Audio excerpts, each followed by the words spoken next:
think that I just come in there and look for knockoffs, and that's not the case. I'm actually a sharp, smart fighter. So, well, wait, I'm here. Who wants to fight with me? I really don't care who's in front of me. I don't feel like no fighter can beat me.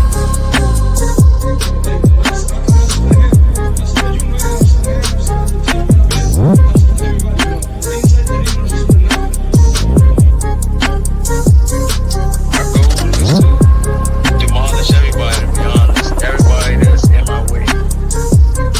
The pinnacle to any weight division is to have all of the belts, all of the titles. Bodywork fighter.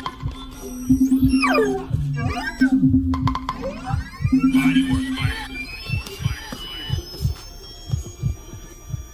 Welcome to Bodywork. Welcome back.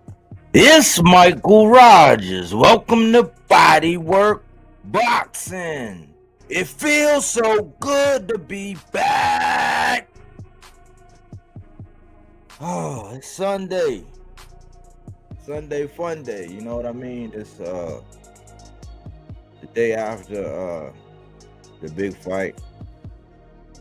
I think everybody's putting out their thoughts and ideas on what happened. And it's a couple people that's out here keeping it a buck.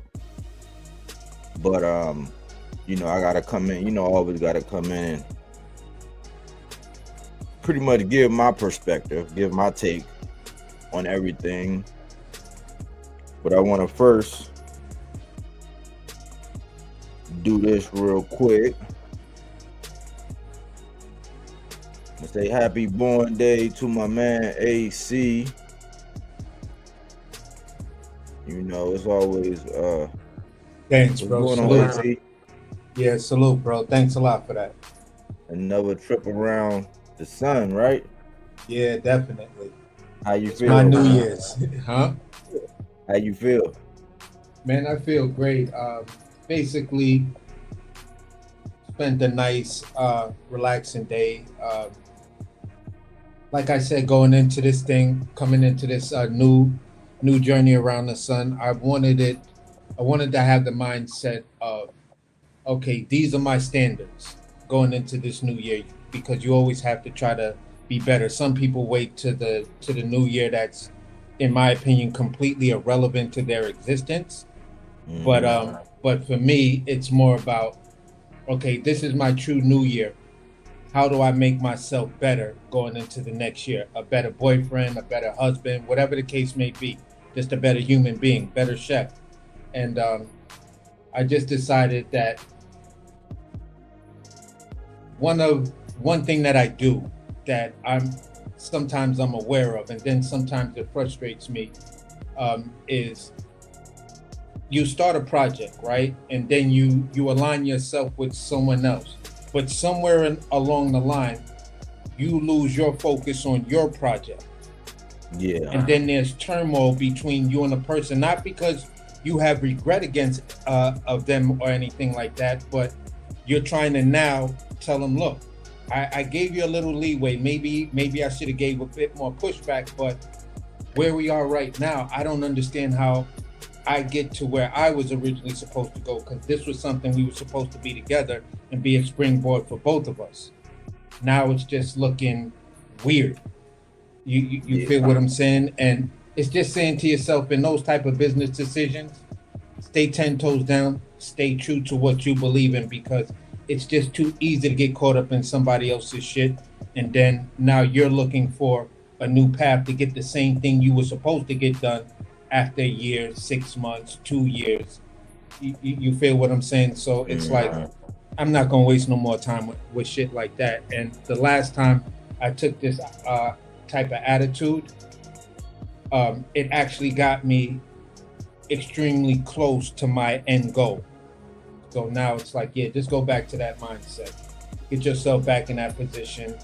If people feel a certain way that are in these business relationships with you, then that's the way you feel. But at some point, I got to be selfish about my shit. Exactly.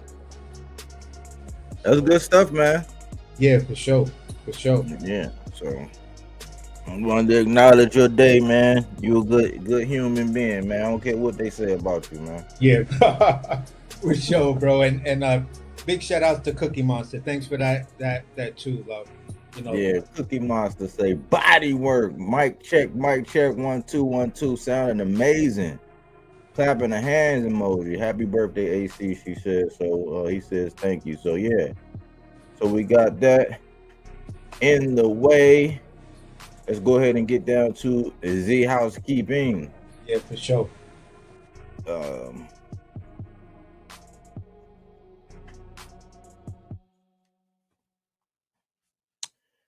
first one, it was an Earl Spence and a Jermel Charlo sighting, and it's pretty good to see my guy Earl Spence out and about, man. He looked pretty good, man. I seen him and I seen my other guy. Them two of my favorite fighters, man. They was out in the building. Jamel, you know what I'm saying? They both were looking good, looking crispy. And it was just good to see them out, man. And I seen Earl getting bombarded by fans. That's why I say, man, Earl, I know he's probably never been the type. He probably listened to him, but don't look at the news. Don't look and listen to the newspaper clippings. Fans were like pressing Earl. They wanted to get pictures with him. They wanted to say what's up. It's like you still got a whole fan base. Mel too. Jermel got a whole fan base, but just people just think Jermel is just too like he a lion. You know what I'm saying? He a real lion. You'll be thinking that Mel gonna bite your head off or something, but like people were swarming Earl Spence. He was doing a lot of smiling. He gave a lot of takes. Just a cool individual, man. I was glad to see him in the building. And it's something. It had already been something being brewing between him and Vergil, and especially with the state of Texas and the linchpin of the Cowboy Stadium and all of that. It had already been some things brewing. I've already seen headlines from the man over there from Boots Camp talking about how Vergil called out Earl Spence. I'm like, the writing was on the wall.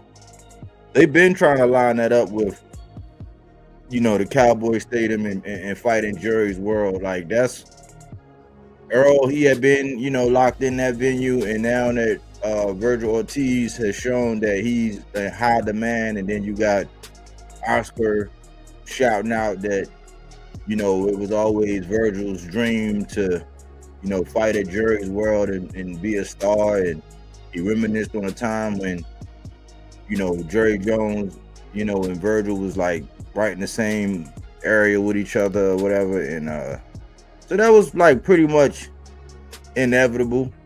You know what I'm saying? Granted that Earl, get back in the water and take to swimming like the big shark that he is, the big fish that he is, man. So it was just glad to see them guys, man. I was glad to see them guys, because now the next step is actually to see them get in the ring. We see you in the building. Now we need to see you in the ring, but that's the first order of business, man.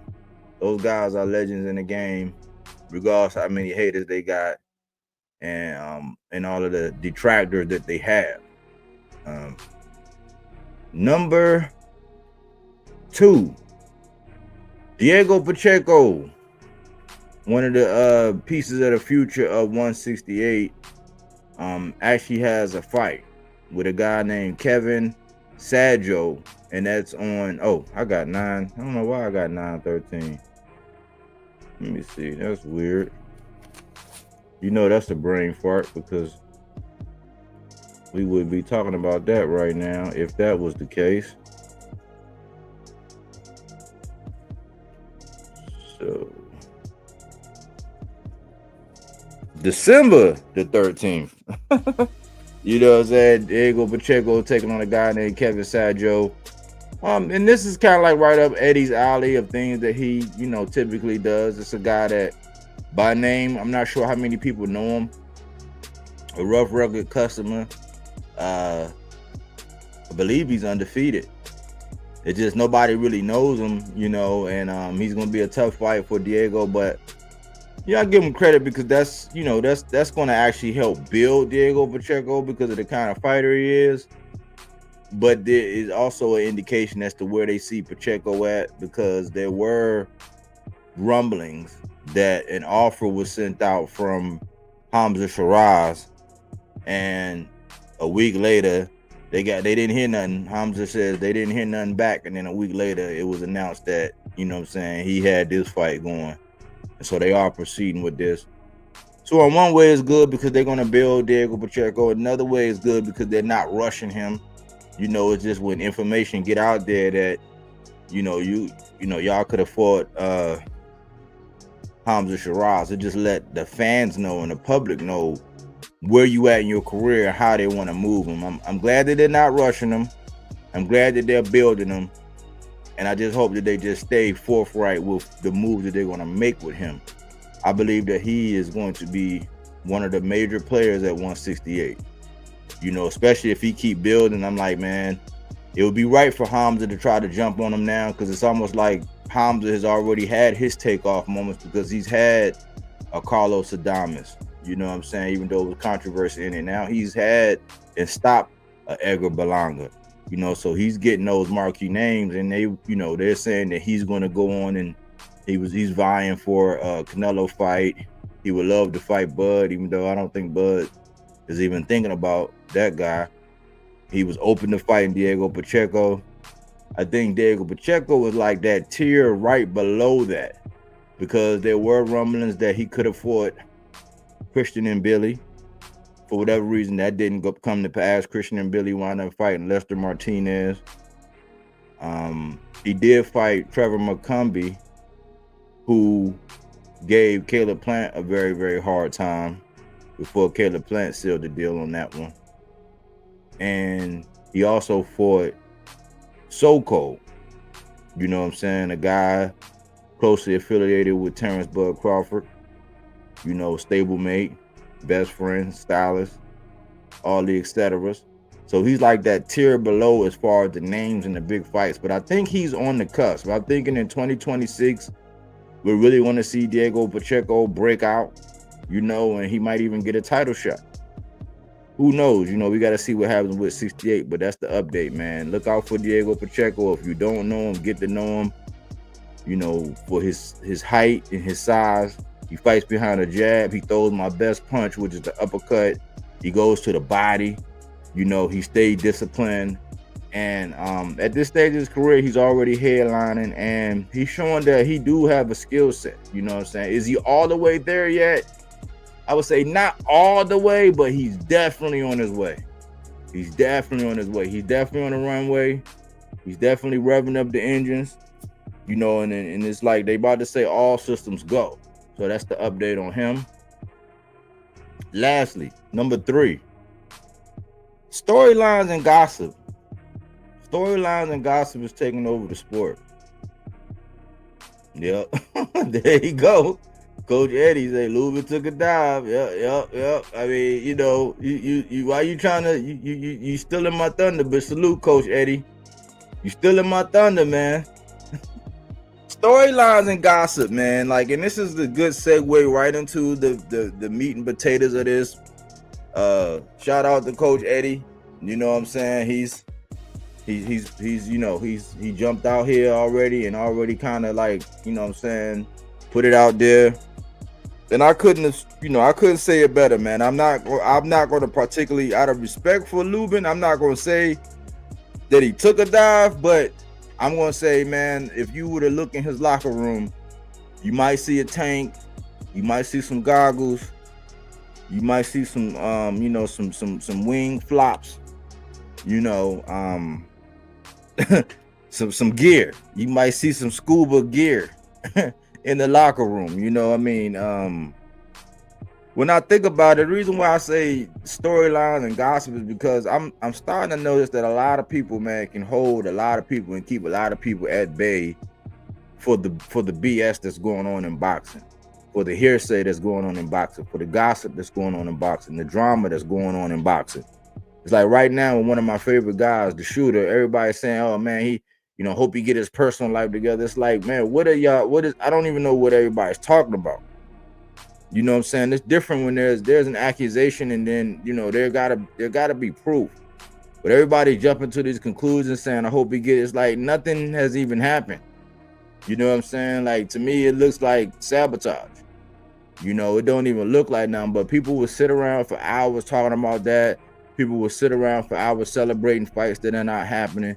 People will sit around for hours talking about who said what and who's ducking this and, you know, this and that. Like, you know, I showed y'all a clip of Schofield basically saying that he wants Shakur and he wants Abdullah Mason. Yet he pulled out of a fight with Shakur and he actually turned down $1 million offer to fight Abdullah Mason. Yet people are interviewing this guy and taking up quality time in the boxing space to talk to this guy about what? About what? We sat around and we listened to Lubin for the last 2-3 weeks. Oh, I'm being disrespected, and yeah, I just think, you know, because I fought in my resume and his resume and all this. Like, do you realize how much time we sat around listening to these guys talk, debating, giving our analysis?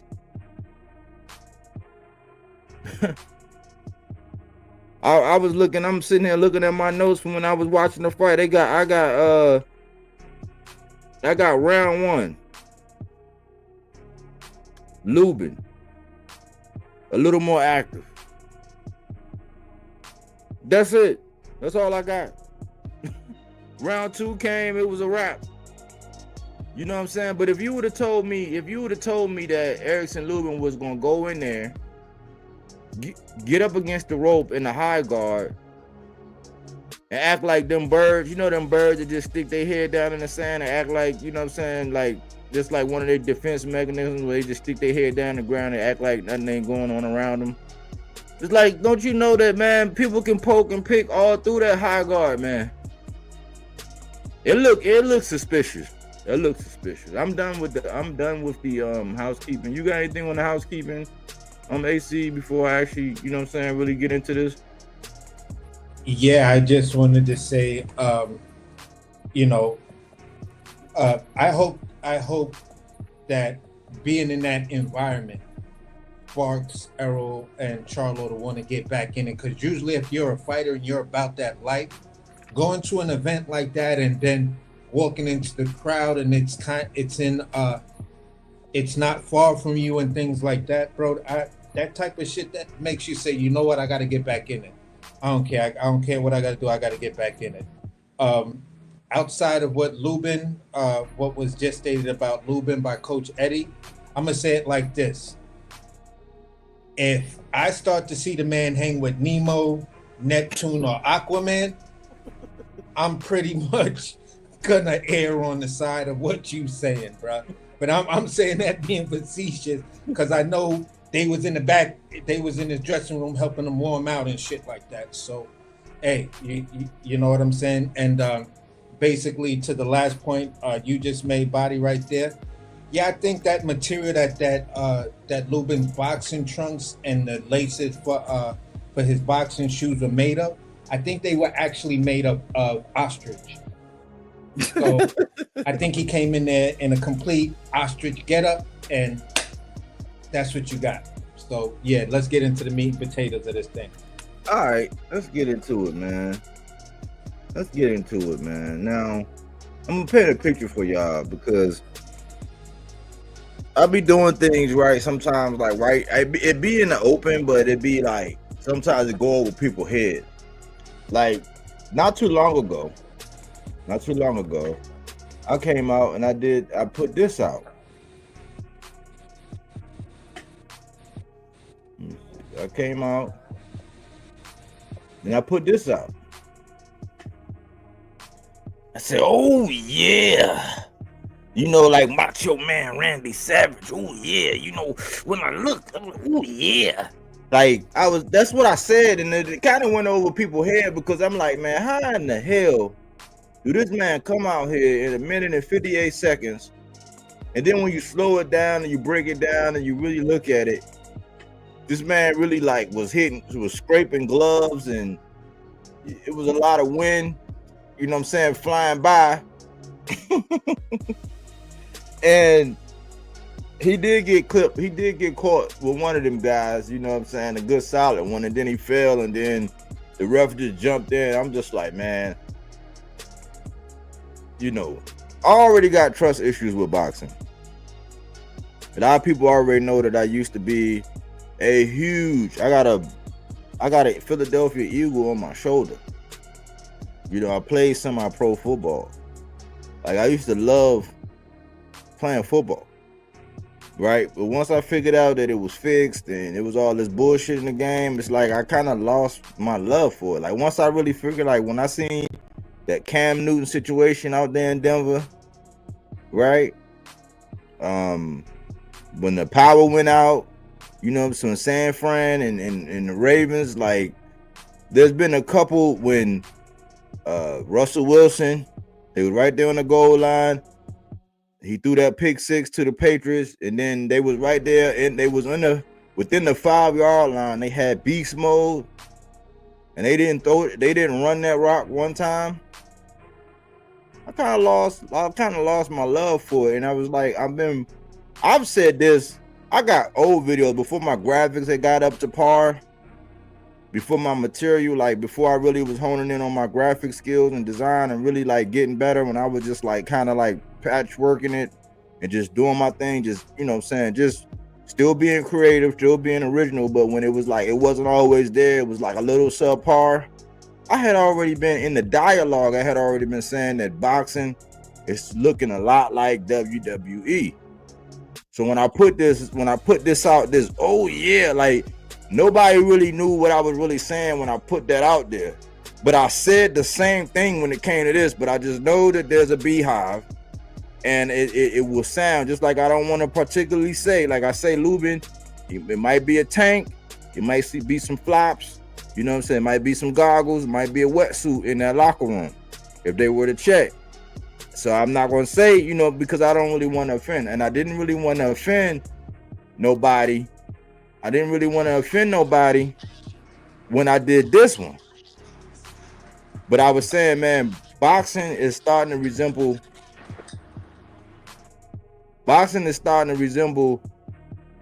wrestling in a major way. So then when I look at this, I said, what in the wrestling script was this? Like, and I said this in all of my lives, because I said the same thing, and salute to Tiger. Salute to Tiger. That's why I say, man, Tiger, I had some of the same notes for Tiger Johnson that I had for Erickson Lubin. I said, listen, if these guys are going to win, bottom line, they gotta let their hands go. It's the same thing I said when Jermell Charlo went up there to 168 and romped with Canelo Alvarez. I said, listen, if you think that the defensive acumen is going to be what gets you across the finish line, somebody told you wrong, Black. You have to let your hands go. Like with Erickson Lubin, I said that's the only thing that kind of like made me nervous, like because I see Erickson Lubin, he'll get into this rinse, wash, and repeat cycle when he up there in the high guard, not letting his hands go, not being effective, not being aggressive. Newsflash. For a lot of guys, especially for a guy that comes and brings pressure, goes to the body, has a, you know what I'm saying, a high output, because Ortiz do have a high output. You know what I'm saying? It might not be the same kind of output like Leo Santa Cruz or David Benavidez, but it is, because he do a lot of body, he throw a lot of body shots. You know what I'm saying? And he's in the high guard. Might not look as active as Navarrete, but he is a high volume puncher. He do have a high output. Newsflash, when you're going up against a fighter like that, it's not going to be because you're on the back foot trying to weave, or you're going to wait for him to tire himself out. Like, no, what you're going to get is what we all saw. So for him to come out there and that to be his game plan, to get in the high guard and just stay and lean back up against the ropes, I'm like, what the fuck? Like this, it made me mad, because you had us sitting up here watching all these interviews, listening to you say how disrespected you felt and how you felt overlooked and how you gonna show. Like, you didn't quite say his levels, But you like, yeah, I fought these and he hasn't done this. And yeah, you know, we had to sit around and listen to more of that than the actual time you gave us in that ring to put forth that kind of effort. It didn't make any sense to me. I also noted, I said, listen, I don't know about this going back to K Koroma thing, you know what I'm saying? And he said that was one of his coaches from, you know, the amateurs and stuff. I said, okay, so it might be a little familiarity there, you know, going back to your roots. I heard Edgar done that. It's a couple people that actually, Teofimo done that when he was going back to Slick, what they call him, Slick Boxer Gordo or whatever. He went back to his roots with a guy that was, I'm like, okay, cool. I didn't know what to think, but I'm like, I thought K might be more with the boxer types. So for me, I'm disgusted. I'm not going to come down and rain down on Lubin because I know he's a blue collar guy. And the last thing I'm going to say is it's almost like a guy from Philly knew something. Because I was listening to him and I'm like, you know, I said before that he's the giver. I'm not messing with him. I'm not wagging his balls. I'm not coming at him. You know what I'm saying? I'm going to stop doing it. I'm going to let him I'm going to let him make it. What I will say is we know people in the boxing space, they talk, right? So behind the scenes, there might be stuff that we don't know that they know, but it's people in the community, they know. And he had this long piece like last week or maybe a week and a half ago where he was basically saying, well, you know how when when a boxer's living that life and when he's not living that life. And he was basically in a roundabout way basically saying like, or insinuating that somebody might be taking some pills or doing some things, you know what I'm saying? It might not be living up to the life, might be, I ain't gonna say getting wet, you know what I'm saying? I'm not gonna say that, I'm not gonna take it that far. But we know the ones who be sipping, we know the ones who be popping pills. That's not really my lane to be talking about what they do outside of the ring. But this guy from Philly was basically saying this, and because I was saying, why are they talking so assuredly? Like that guy just gonna see Vergil. And I was like, man, I kind of like wrote it off because it's like, you know, they're gonna say that because they from the other side. It's just like them giving all that heat to the Normans because they feel like they're on the other side.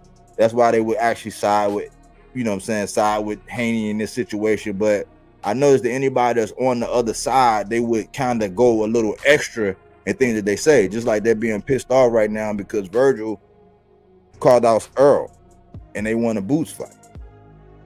So those are my initial thoughts. You know what I'm saying? Oh, okay, word. I heard some feedback, but yeah, word. Yeah, at the end of the day, if I could piggyback off of what you just said, where I was disappointed was, okay, yeah, the fact that you talked more shit more than you threw punches in that fight.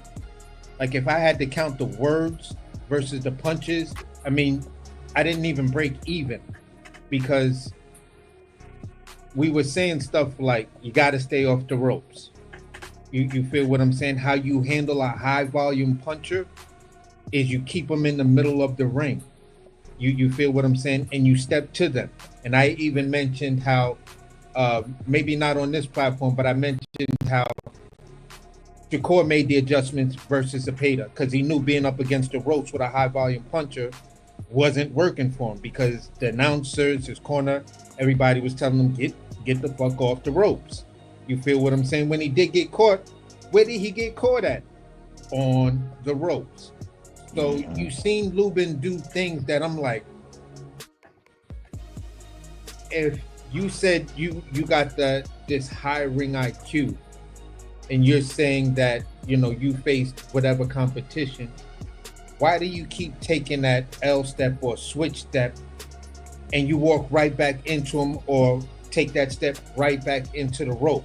Like he kept on doing this switch thing and then he'll walk right into the ropes and then back up and then throw his high guard up. And it's like, why are you doing that? You're doing everything that I know you know better than to do. And that's the part that was killing me. And then for me, I'm going to say it like this. I had to go back and keep watching the beginning of the sequence that ended the fight. He threw Ortiz threw a jab that caught him, and then he backed up, feinted him, and then Lubin was acting like he wanted to get up out of this, but when Vergil feinted him, he laid back on the rope and then went up into the high guard again, and then he brought it down. Vergil split the high guard, caught him with a straight, and then did this weird hop around and like jumped over to the side and above the high guard and just came down on him. Boom! Caught him right there, and then you just seen Lubin. When I saw that punch, I was like, I gotta watch that. You know, when somebody posted, because I want to see that punch in slow motion. Because once he got hit with that punch, he took 2 steps over and then planted himself up against the rope. And I said, bro, what is this dude doing? You can't circle out from that guy. I mean, he's standing there, gave you distance, and when you caught him and he backed up, you didn't fill up that space. You just backed up and then did that weird step and then put yourself up against the rope. I'm like, okay, whatever strategy that was, if that was your game plan, yeah, bro, you were destined to get knocked out or stopped by this dude because it just didn't look right. And then I went back, and I hope I'm not getting too far ahead, but I went back and just looked at all the fights that I could think of, highlights that I've seen or whatever, where a guy was knocked out standing on his feet. And I wanted to see where their hands were. And I wanted to see how their head moved when you make the accusation that someone was knocked out on their feet. And by no means, first let me retract a lot of what I said. Congratulations to Vergil Ortiz. You feel what I'm saying? The majority of people had you winning this fight, to then you did what you were supposed to do against an old, stop twice Lubin. So congratulations on that note. My issue is not with you, Vergil. My issue is not with your performance. My issue is not with Oscar right now. My issue solely falls on Lubin. And that's where I end what I'm saying right now. That's all good stuff, man. That's all. And what I wanted to say is, it speaks. It speaks. I didn't do no film study. It speaks.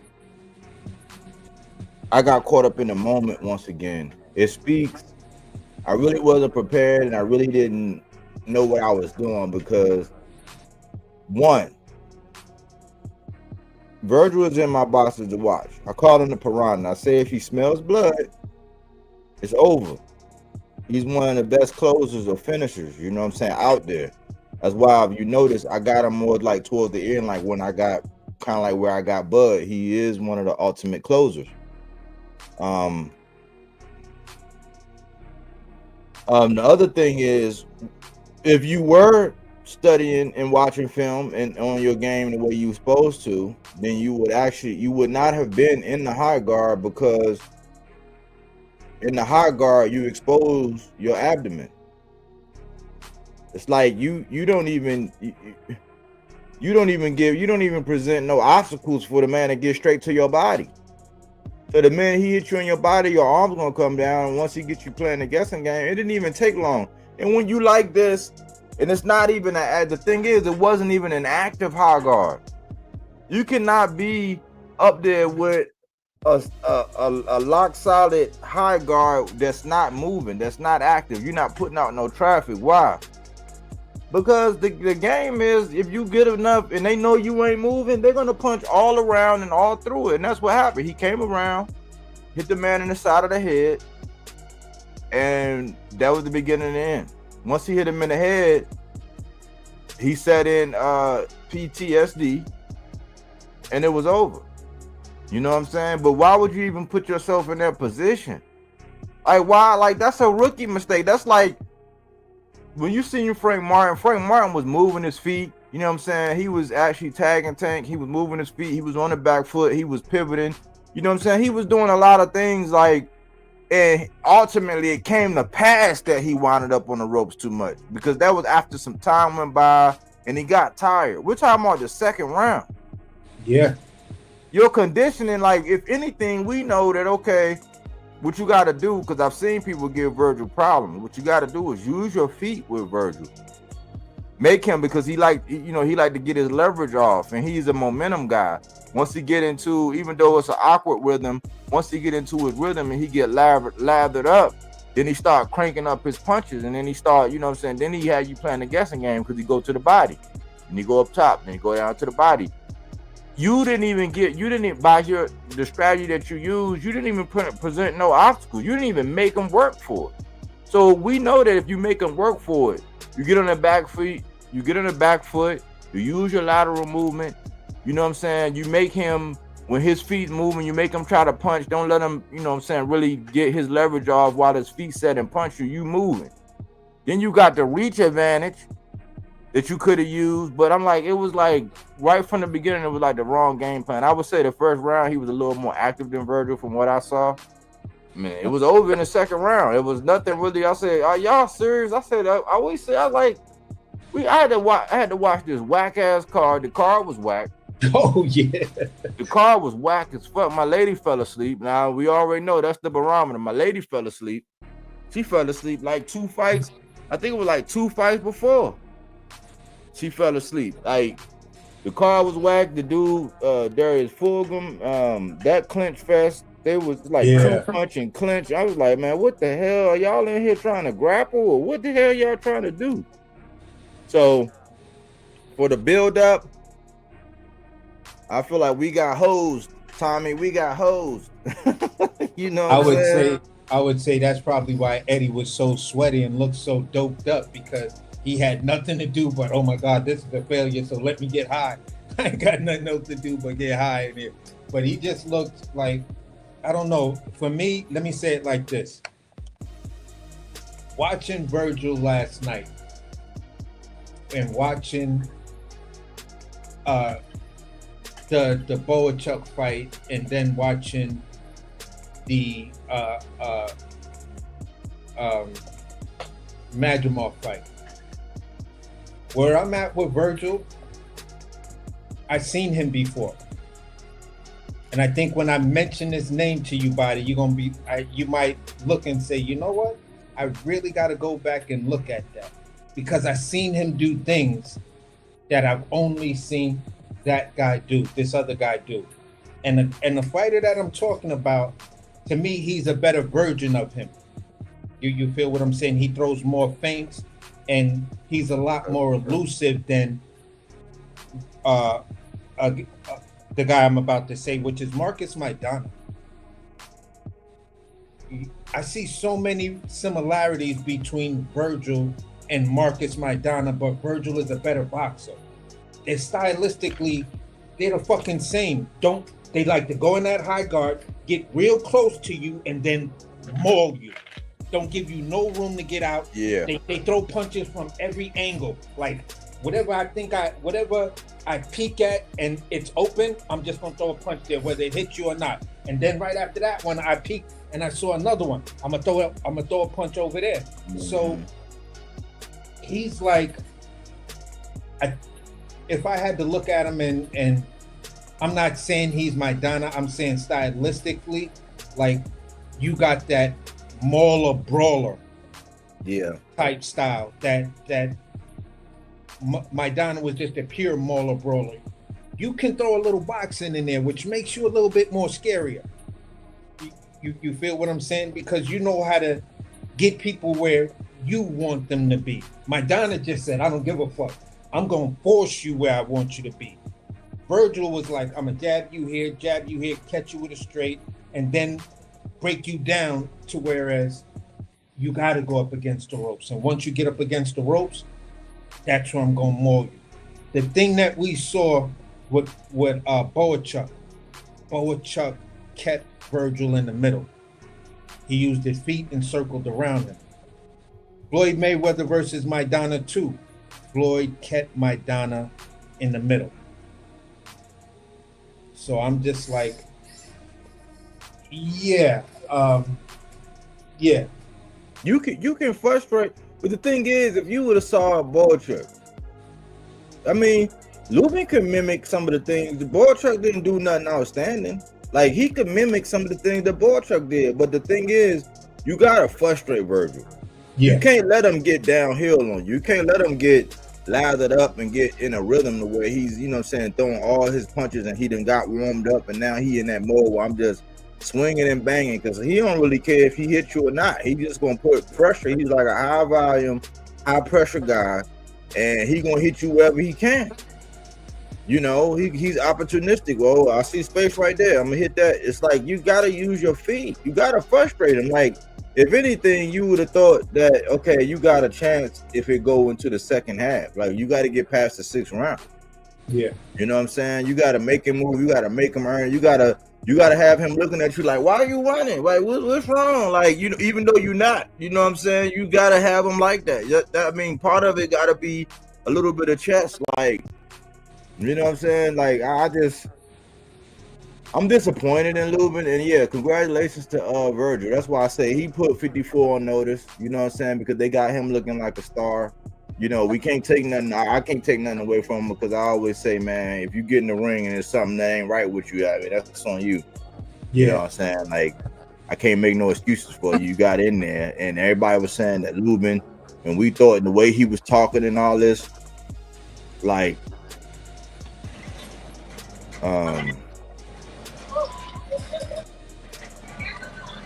what's up, Boom?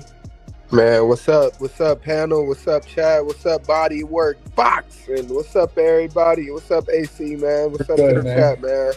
Shout out the chat, man. Shout out everybody. Y'all go ahead. I'm tapped in. I'm here. But I'm saying that basically, Vergil did what he was supposed to do. You know, and they got Vergil looking like he could pick, choose, and refuse right now.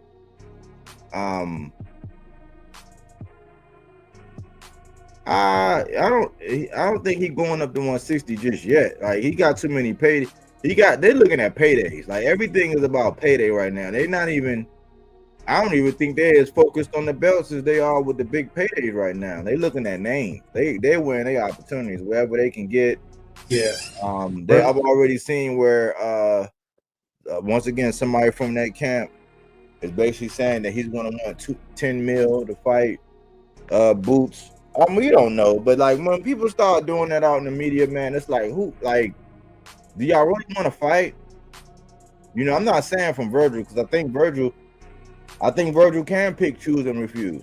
One, he got a fan base that's a little more forgiving than all these other fan bases because if we want to agree or not, like the African American fan base, we kind of tight. Like we hard on our people. You know what I'm saying? Like, we'll give up on you if you get a draw. You know what I'm saying? Like, you don't even gotta get knocked out. You can get a draw against somebody that people don't think should be in the ring with you, and we gonna just act crazy and stupid. And at the end of the day, Vergil,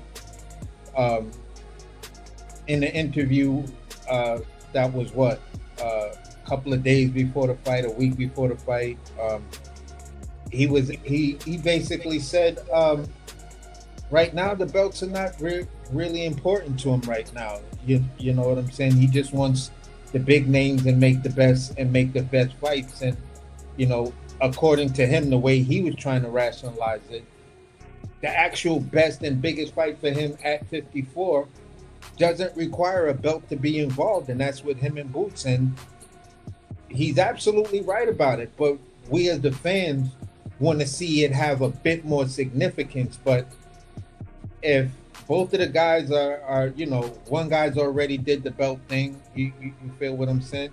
The other guy's like, yeah, I haven't had a belt since I've been, you know, I didn't have a belt at 40, didn't have a belt at 47, and right now at 54, I'm on my 5th fight, but just finished my 5th fight, and I'm still, you know, not talking belts, but if somebody with a belt want to fight me, I'll fight you, but other than that, just give me the big names and the big paydays and shit like that. I get that. I think you know, the fan base that Vergil has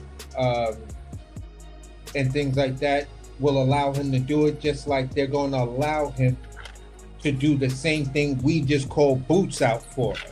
You attach your name to the big picture way the fuck over there, way up there on top of the hill. So this way it removes all expectations of you actually facing a big fight, because any fight you take from now on, we're going to be asking, well, in that after you stopped Lubin, you did mention Terrence Crawford at 160. Well, right now, I just want to clear up a couple of fights at 54, and then, I'll see where my team is at and where the management team is at, and we'll discuss 160. Okay, but you're talking in terms as though Crawford is like 28 years old. Yeah. So that's the one issue. I'm like, yeah, that call out right there to Terrence Crawford at 160. You just ducked all the really real smoke at 54. Hey, they looking at it like Vergil is the prize now. Yeah. So it's this is what we got to do. We got to be responsible. So look, it's two different ways we can look at it. We got to police up the talking points, and we got to kick these narratives in the ass ourselves when we had the conversation. The first one is they try to put it out there like, oh, he gonna want 10 million. If he want 10 million, he want 10 million. Like, we're not, as fans, we're not gonna do the fighters bidding for him. Like, if that's his going rate, like for the Boots and them side, if that's the going rate, then Eddie, this is what I've been trying to tell Eddie. When you got a commodity like Boots, right, and you've been positioning them and you advertise him the way you actually advertise him, like he's just the best thing since sliced bread and all that. He's the heir apparent to who they see Terrence Bud Crawford as right now. You have to pay some money or shut up. Like, because we're not look, we need to be responsible in these conversations, because it's gonna be stupid for us to get up here and start saying, oh man, this man priced himself out. Like, no, he didn't. Not if he can go somewhere and get that, because listen, Boots don't have a belt. He's the interim champ for Fundora. Vergil is. Right? The other two belts, they're locked up. And the other guy with the other belt, he's getting ready to fight his mandatory in Kelly. Josh Kelly. So Bakram Murtazaliev is getting ready to fight Josh Kelly. That's the IBF. The Xander, who has the WBC. No, WBO. Xander WBO is getting ready to fight Abbas Baru, who got the WBA. So all of the belts is locked up, and Sebastian Fundora is getting ready to fight Keith Thurman. If he's saying he want 10 mil, he want 10 mil. As fans, don't get out here and get caught up and get put in the blender by these cats who gonna sit around for the next 2, 3, 4 weeks. Just try to get you to say, oh, he's a duck because he want 10 mil. No, that's his going rate right now. If you seen all those people that was out there at his fight, to include the guy, like, that was a chess move that y'all did. So y'all went out there to his fight. So if that's what he asking for, come up with the motherfucking money. Because Earl Spence was out there, Jamel Charlo was out there, and Boots was out there. It was a lot of people out there. It was, but all of them, that's 3 options right there at 54. Come up with the money. Yeah. Us as fans, we're not gonna be out here arguing about, oh man, and he if priced himself out for no 10 mil. And if it's a fight versus Boots, why not? Why is it not worth Vergil and Boots getting a bag off of it? Like they touting at the fight. These are 2 highly talented fighters at just coming into their prime, both undefeated, yada yada yada. So you mean to tell me that's not a $10 million fight for both of these dudes? You feel what I'm saying? One of the guys is a former ring champion and a unified champion. The other guy is just he just has a very, very impressive resume. You feel what I'm saying? To the casual boxing fan to a certain degree. But I wanted to ask this question real fast. And we could go, and it's just, hopefully it's not going to be a detraction of the cook we're on right now. Is Vergil Boots elite fighter as per Andre Ward asked for? And we could answer that after maybe if Boom want to say his little schmeal. Yo, what's good, everybody? Again, what's good to the panel? Shout out Body and shout out AC. Thank you for letting me be on the show again, man. Yo, is it cool if I talk about last night just real quick? It'll be short and fast. What? Lubin, that hurt, bro. Watching that was damaging. That was definitely damaging to your career. I mean, you were knocked out on your feet. I respect you for taking that fight, but that was damaging, bro. Kudos to you and your team, and wishing you nothing but the best, man. Vergil, you proved me wrong, okay, Vergil? I'm gonna go ahead and give you your just due. Vergil, you did what you were supposed to do, man, and I'm not hating. I'm appreciating. This is how I look at this. You and Boots, y'all got to do better on y'all promos. I don't know if y'all got to, like, practice it before y'all go or what it is that y'all got to do, but Boots started giving nervous energy as he was talking, man. Like, I don't know. Like, he caught you in a lie, Boots, and, like, I don't know. Shit just looked ugly, so...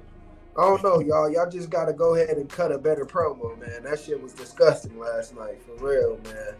That shit was terrible. That shit was bad for the sport, man. We not WWE, man. All right? This ain't Royal Rumble getting ready for the WrestleMania, man. We better than that, y'all.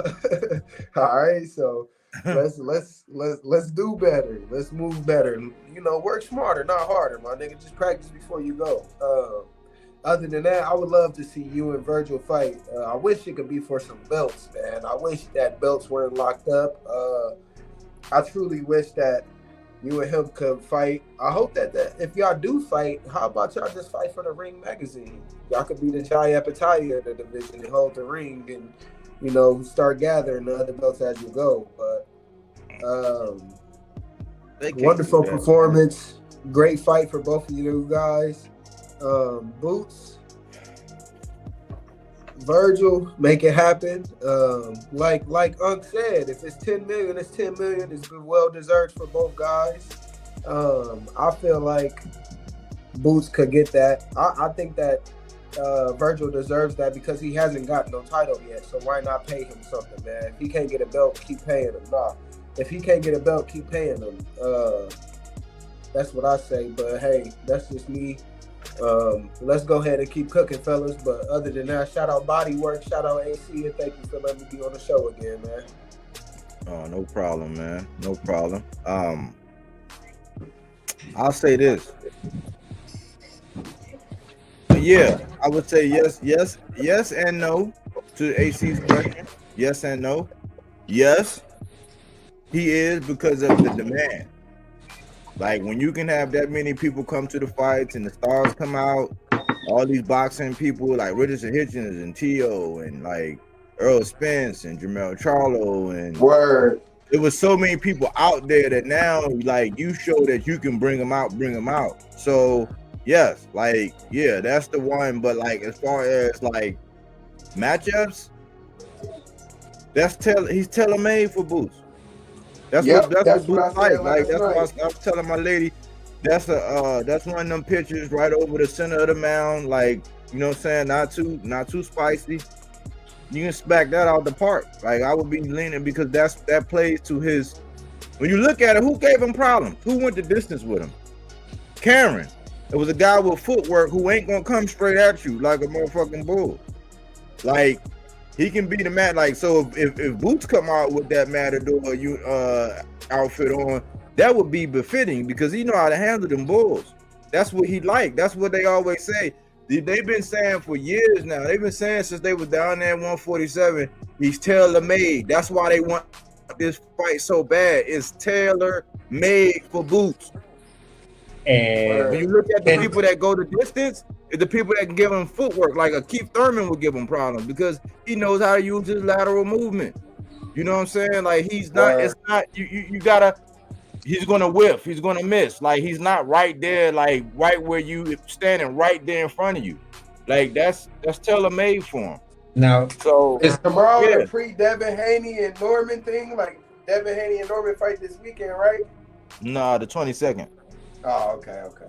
so let me say this, just to put the cherry on top of what you just said, because this is extremely important for people to understand. Because immediately I was hearing, people talking about, oh well, if Vergil and whatever, get it on. I might be leaning more towards Vergil if him and Boots get into a fight. And I was like, how could you say that when the offer was really made?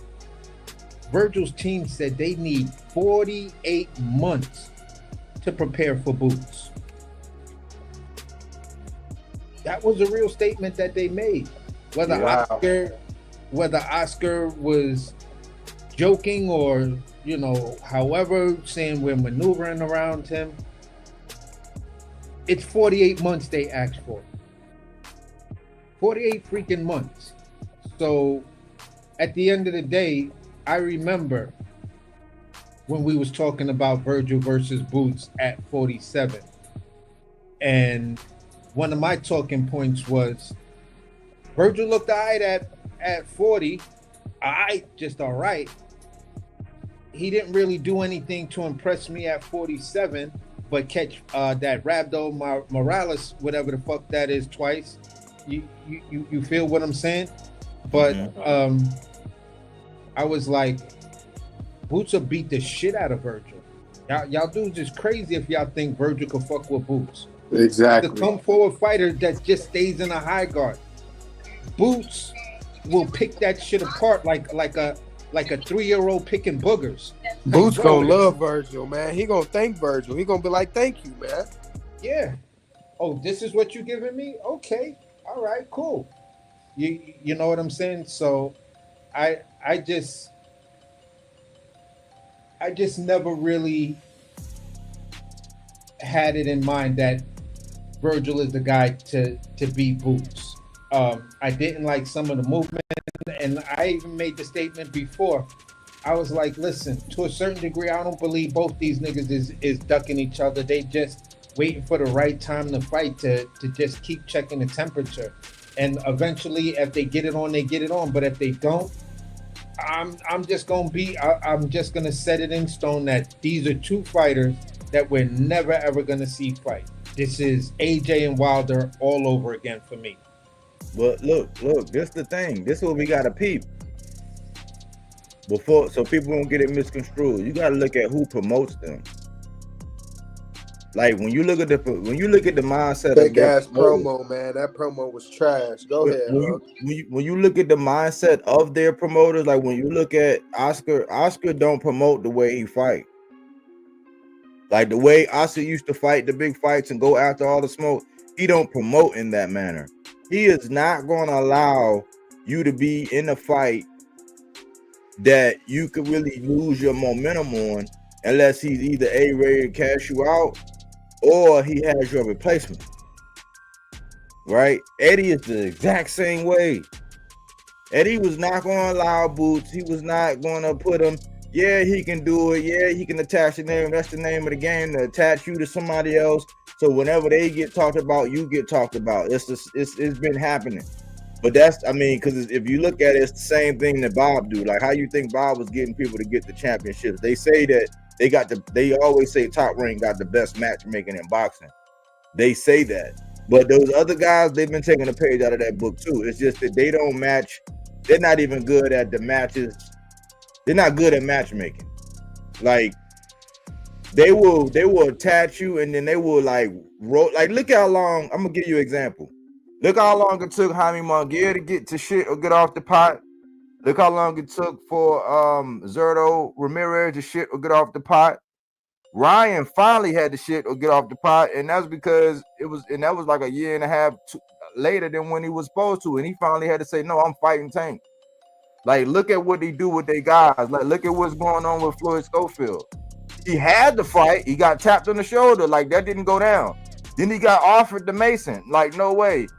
But he went in there with Tevin Farmer, and then he was gonna go in there with a JoJo. That's the name of the game as far as the promotion. So he was never going to allow Vergil to get in any fight. Now it made sense because Turkey paid the money as far as the Madrimov. You know what I'm saying? So if Turkey's involved in the money there, yeah, they'll do it. But that's any promotion. So when the money makes sense, yeah, the fight can happen. But under their promotion, risking the cachet or whatever they got built up behind their fighters, they're never going to match them to where they can lose all that momentum and look bad in the process. Eddie was doing the same thing with Boots. Like, he attached himself and said, oh yeah, we want this, and yeah, we want to do that. They finally got Stan Giannis, you know what I'm saying, who tailor-made for Boots. He smacked that shit out the park. It's going to look about the same. It's going to look about the same, you know what I'm saying? It's going to look about the same. And now it's time, because now Vergil now he's looked at as the prize. He got the fan base. You know what I'm saying? Now, even though he don't got a belt, but he got the fan base. He got the pulling. He got, like, right now, he's on top right now because of, when you look at everybody else, like Fondor's pulling out and stuff, that's kind of messing up his momentum right now. And so he's waiting in the wings for Keith. But he already been stopped. You know what I'm saying? He's already been knocked out. And I'm going to say it like this. When you look at the package of Vergil Ortiz, Mexican, solid, durable. The one thing that Canelo isn't, the one thing some of these other Mexican fighters aren't, none of them are as well spoken as Vergil. Yeah. I can have Vergil sell Goya. I can have Vergil sell whatever Latin product is that is on the planet, because I know he's bilingual.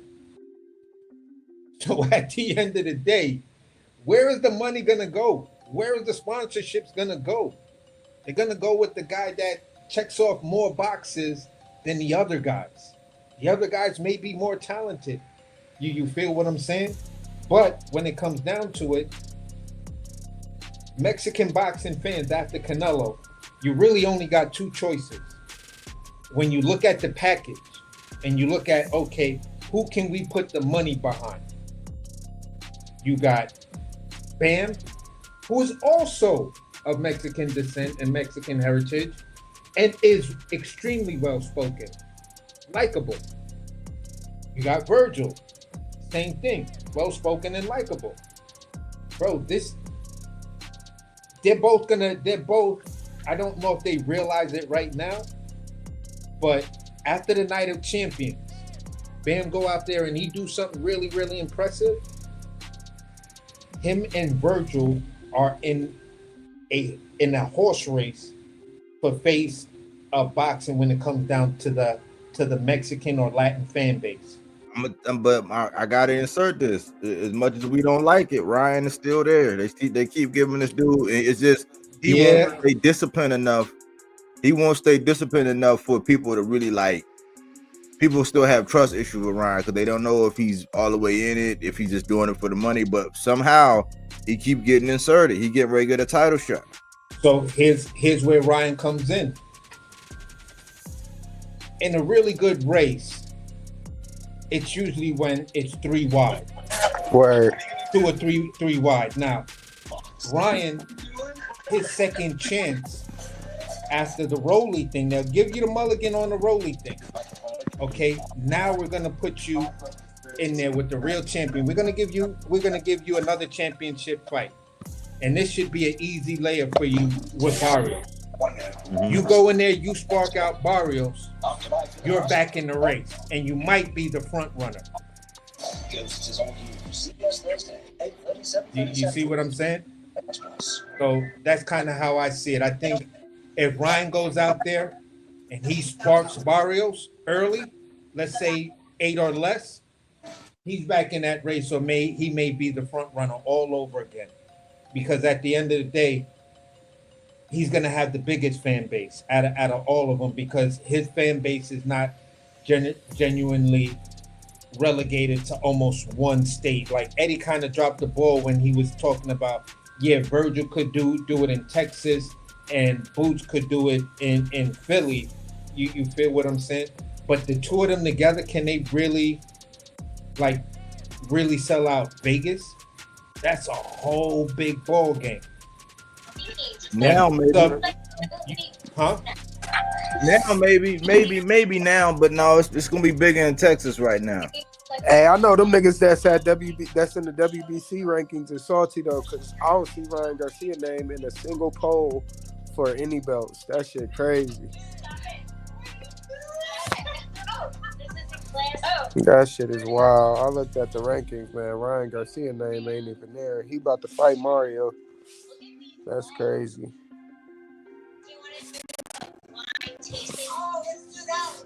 Yeah, but I mean, it's all about timing, man. I think Eddie and Oscar, they do a lot of the same things, man. You just gotta follow along at how they move. They do a lot of the same things, man. Word. So hopefully we get it, but like it's like I can hear Oscar now acting, man. It sounds so funny, man. It sounds so funny now. It's like they playing tag. No, for real. It's like now he's saying, oh well, you know, if it's on his terms and if it's this, they like Oscar, you leaving up to Oscar, they acting like the prima donnas now. Like now they're running. Like now they're like, oh well, like we'll sit and see, like basically send us an offer, or we'll figure it out. But really, what they really doing? Salute Johnny Allison, salute his twin. Cool as a guy, salute. But what they're really doing is they're waiting to see what happened with Fondora and Keith. For sure. Because that's the line that they're in.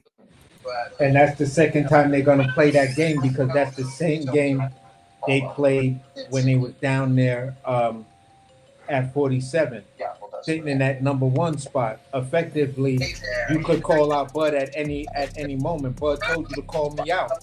You feel what I'm saying? I'll fight you, bro. Just call me out. You feel what I'm saying? So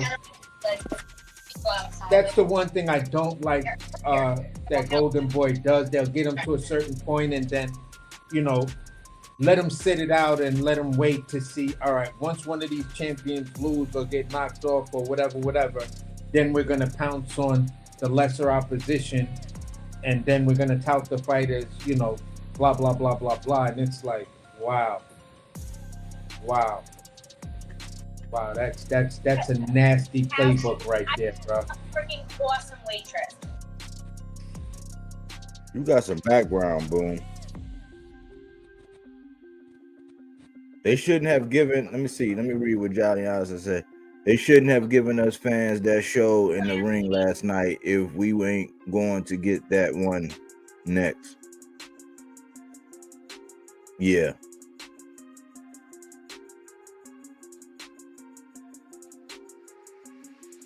Okay. Yeah, man. That's how it is. They're gonna do us greasy, man. But the writing was on the wall. The writing was on the wall in the build-up, because you gotta think, man, they been had that Earl, like ever since that Earl and Fondora didn't work out, they already knew. Like they always had that Earl and Vergil in Jerry's world. They always had it in their back pocket, man. Yeah. Because it's about big fights. They figure, like, see, this is what I was trying to tell everybody when I say, do belts matter or don't they? Because now it's all about big fights, and now they starting to massage the big fights. But the big fights are the ones that they want to deem that they are the big fights. Like when they say they the big fights, that, like, for us as fans, like sometimes when they say big fight, that don't mean it's something that we want to see. It don't mean that it's showing us the best versus the best. It just show us like two people that are like that have a popular fan base. Like any fight that Ryan Garcia is in right now, let's keep it all the way a buck. Ryan has talent. Ryan could have a very dangerous skill set if he was 100% committed to boxing and he was committed to the craft, but he's not. Exactly. Any fight that he in is a big fight. Word. But depending on who they match him up against, that dictates whether or not it's something that's going to like interest us as fans. So we see him in there with the Devin again. That's big implication. That's a big fight. So that's two big names, and that's something that that's indicative of something that the fans want to see. Yes. Right. So for me, right now, I know that that style that Vergil got is tailor made for Boots. Yeah, I want to see it. Yeah, I wouldn't mind seeing it, but me personally, I would rather see Boots fight somebody like the dude Mertazaliev. You know what I'm saying? Like, that's just me. I would rather see him fight somebody like Mertazaliev. I would rather see him fight Fondor. Like, I would rather see him with, like, against somebody where it's like it's not tailor-made, like you don't have all the advantages. That's me though. That would tell me more. But I understand why that's real boxing. But that's real boxing. That's real boxing though. Like, that's what people want to see. That's what real boxing people, me, you, AC, that's what real boxing motherfuckers want to see. You get what I'm saying? Like, niggas want to see Boots and Mertazaliev. Niggas don't want to see tailor-made Vergil. Come on, bro. Let's be real. It's just the money stunt. Go ahead, Unc. My bad, man. But you right, though, bro. Well,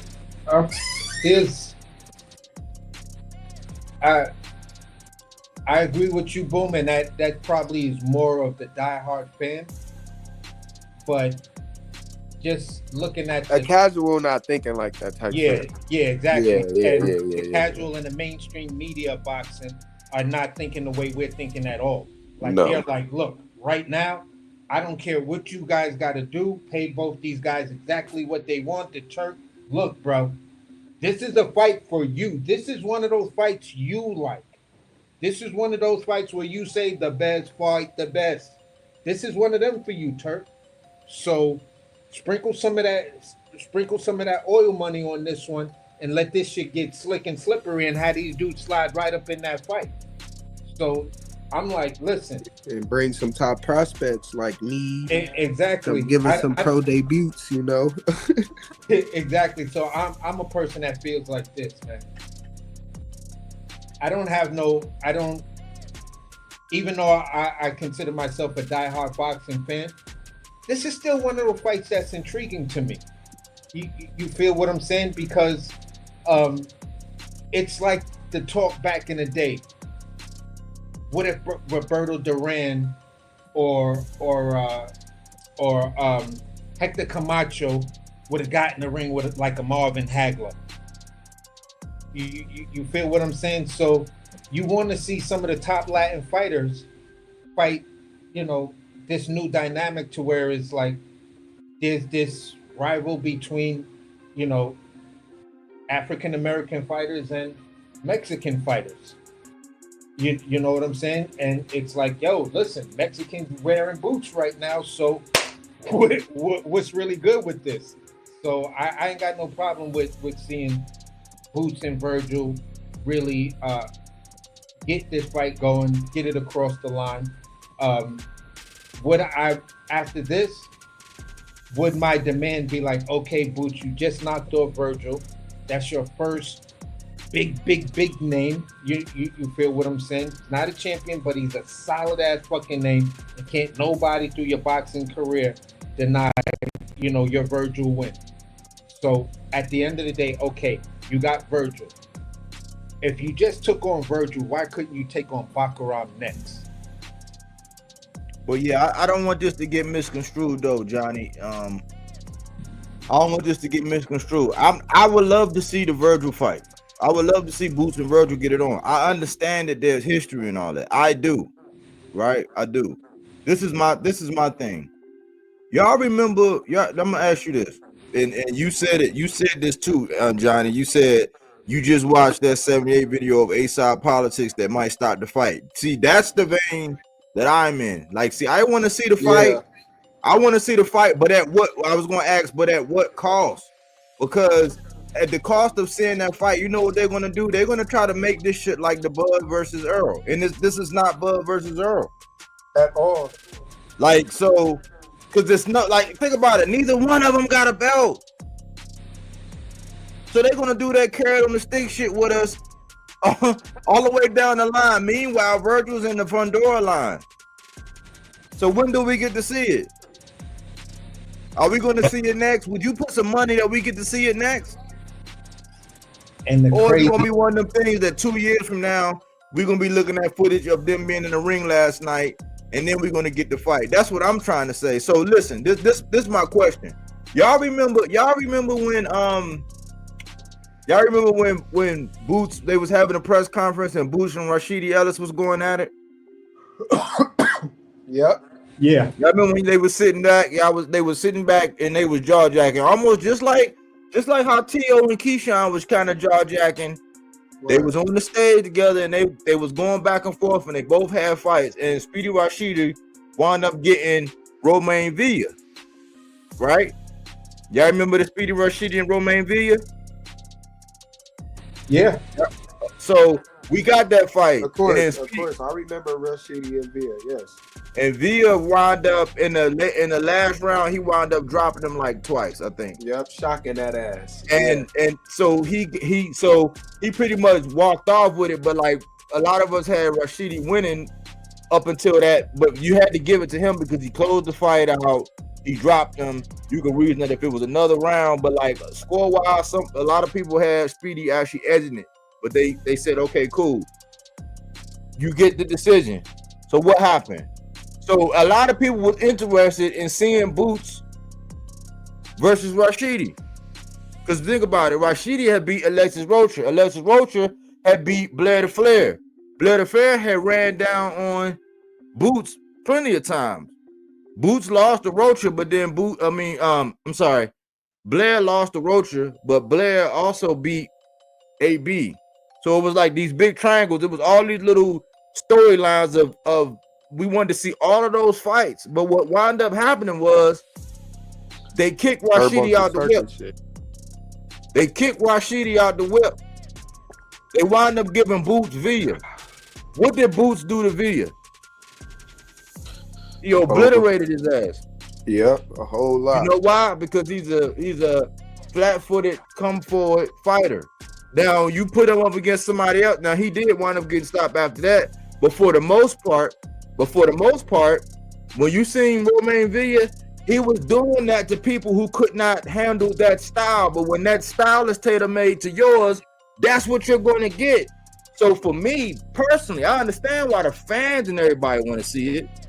But for me personally, I already know what's going to happen because of the style. And this is why they go out of their way and they go that extra mile to show up. Why? Because that's a style that's tailor-made for him. So for me, it's more like I'm tired of seeing that with Boots. You see what I'm saying? Because when you really want to fight, I didn't see you do that with Bud. I didn't see you do that with Bakram. I didn't see you do that with Fondor. I see you doing this with somebody who you know is tailor-made for you. That's why I don't want to see it.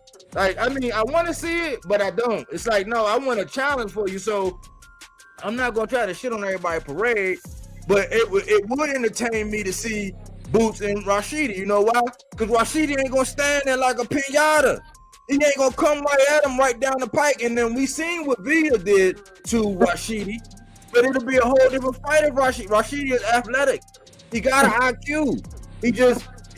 I don't know if his conditioning and all that was all that with Villa, and he was a victim right at the end. But had he got denied, guess what we would have saw? We would have saw Rashidi and Boots, and we don't know what the outcome of that fight is. We can lean and say it would be Boots, but that's not a style that's tailor-made. He got feet. He got educated feet. Like who? Like Karen, who went the distance with Boots twice. Karen. Do y'all see what I'm saying? Word. So this is what I be getting at. So it's not that I'm saying, no, Vergil, you don't deserve your big fight with Boots, and no, Boots, you don't deserve your big fight with Vergil. I'm looking at it deeper because I'm speaking from like my perspective as a hardcore, like me, as far as what it's going to tell me as far as the longevity. I don't want to keep seeing like, it's the same reason why people want to see Tank fight people that's like bigger and badder than him. They keep wanting him to get bigger and badder. Why? Because they know that he's a bad motherfucker, so they want to see him challenged by people that's, you know what I'm saying? That's why that's why I asked the question, because I'm looking at it and I've already had my foregone conclusion. You feel what I'm saying? If Boots fight Vergil, it's going to be an easy fight for Boots. This is why I up here, I brought it back to the points that I'm hearing from Andre Ward. You feel what I'm saying? And Word. I'm asking the same question from him. Is Vergil Boots' elite fighter? As Word. far as what the perception of boxing is and the timing of everything, okay, yeah, that to a certain degree he may fit a lot of the boxes, but is he that elite fighter that Andre Ward was talking about? If you're tailor-made for somebody, you can be an elite fighter over here, but you're still tailor-made for this guy. Exactly. You feel what I'm saying? So then, who is the more elite fighter in that situation? It's not the guy you're about to fight because he's tailor-made for you. And some people could say, oh shit, well, I could take AC's talking point and apply that to Bud versus Canelo.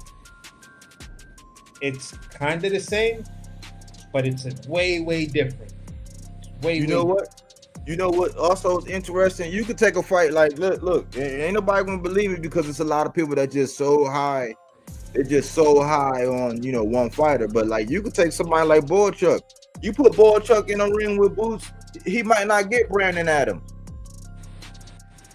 You know what I'm saying? I would lean towards. If I had to bet, I would say, yeah, Boots probably gonna get it, but it ain't gonna look. It ain't gonna be the same. Like, it's just like why I would want to see him against Murtazaliev, because they got an IQ and they got some feet. Like, they not gonna. It's not just one way. It's like, it's not just a come forward pressure. That's not it. They know how to use distance. You know what I'm saying? They know how to use angles. Like, they can actually punch. Like, but you know what I'm saying? They can switch it up a little bit. So that's when you're gonna see somebody had to make adjustments and go in their bag and do all of this. It's just like this. Like, look, everybody was salivating and everybody applauded Shakur for fighting William Zepeda. Guess who didn't want to see that shit for real? Me. Why? Because we knew Shakur could just pick him apart. Like, yeah, he had to deal with the volume, but okay, if you're gonna do that with Zepeda, then like, okay, get in there with Matias. That's a fight. Why? Because that's more your size, and you were the Olympian, and that's gonna be more of a challenge. Same style, except for Sabril hit harder, arms longer. It's more for you to overcome, and he didn't just go through like 3 wars, like back to, like, you know what I'm saying? Like, so as a boxing purist, as a hardcore, those are the things that I am looking at. Like, so don't take what I say as just like, oh man, I don't want to see this, and like I'm being the Grinch. I'm not being the Grinch. I'm just saying I'm looking at shit a little bit more deeper than a lot of people are right now. You know what I'm saying? I know these fights make sense, and I know that this is how these boxers get paid. You know what I'm saying? But like, we're not gonna really know. Like, trust me, we're not really gonna know who Boots is until he's fighting somebody bigger, longer, taller, stronger, faster, more athletic, higher IQ. Is he out there? He might not be out there. Or it might be in the form of somebody that's getting ready to hang up the gloves, but we're not going to see it because that's the route, that's the track that they got him on. And so right now it's timing because Vergil is peaking right now. Right? He's peaking right now. Because we don't know. Check this out. We don't know what would have happened if him and Demontis Stanionis, because remember, it was 3 times they were scheduled to fight. We don't know what would have happened had they had to fight one of them times. Will Vergil have actually won that fight? Will Demontis Stanionis have actually won that fight? We don't know. Yeah. Now, but their styles, guess what? Their styles are eerily similar. Eerily similar. I look at certain things like this when I assess the possibilities of these guys fighting, and then looking at many of the different variables. Let's just say, right, when we're talking about who does what and who and this and that, it tripped me out to where I heard some talking points where people were like, but Vergil is the bigger guy because he's already been up at 54. And I'm like, but do y'all realize that Vergil is a dude coming from 40? He just told y'all this in his last interview. He couldn't get the fights he wanted at 40. Nothing was happening for him at 47. So he said it made sense for him to go up to 54. And plus, he didn't want to kill himself cutting down that much to reach 40 and 47. So Vergil may be a bigger guy squeezing down. You feel what I'm saying?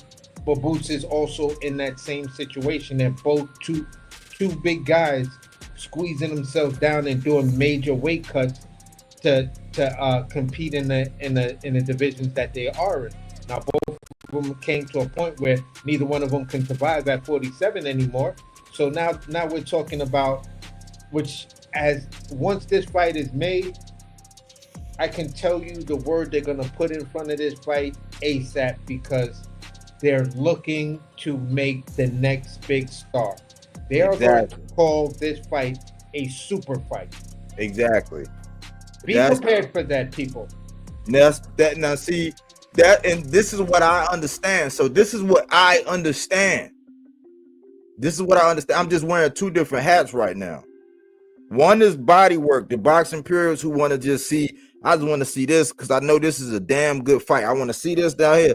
But then there's me that the business hat. Well, I understand this is the business of boxing, and right now, I said that boxing is really, really thirsty for the next big star. That's why the time right now, if Oscar and them don't act like divas, right, and Eddie don't play the games that he play, and they actually make the fight. You know why? Because Eddie just did something uncharacteristic in that he won a purse bid. Well, he actually won two purse bids.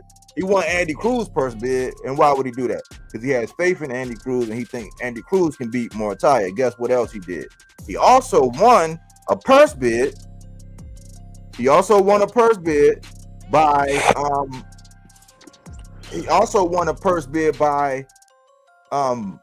Murtazaliev and Josh Kelly. Now he did that with intentions that Boots is going to get the winner. But guess what? Historically, he lost the purse bid for Devin. He lost the last purse bid where they actually had to pay that dude Karen extra money because P2M Promotions actually won it. Right? He lost the purse bid.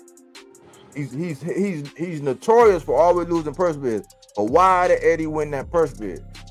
Because he want to have control over the next fight in which Boots can fight Murtazaliev. So I'm divided in whether or not we get to see Vergil next. Why? Because he just made that move. And then also Vergil is the interim in the WBC. So look at this. That's why I say, man, I understand it, but boxing they want a star right now, and they at least want everybody to talk about it so they can revel in how big the fight. Because look at the buzz around how this fight got between Lubin and Vergil. Word. That's just Lubin and Vergil. Look at how big it got right up until last night. Look at how big and how the buzz was, because that's how thirsty, that's how hungry boxing is for big fights. But look at this. The guy on the far left, that's the line that Vergil was in. Would it make sense for him to do anything to jeopardize that, not to fight that guy on the far left for the WBC? When that's damn near guaranteed. That's damn near like a layup. That's damn near like, okay, all I got to do is just take the money that I got, make sure I keep myself in shape. You know what I'm saying? Make sure I keep myself entertained.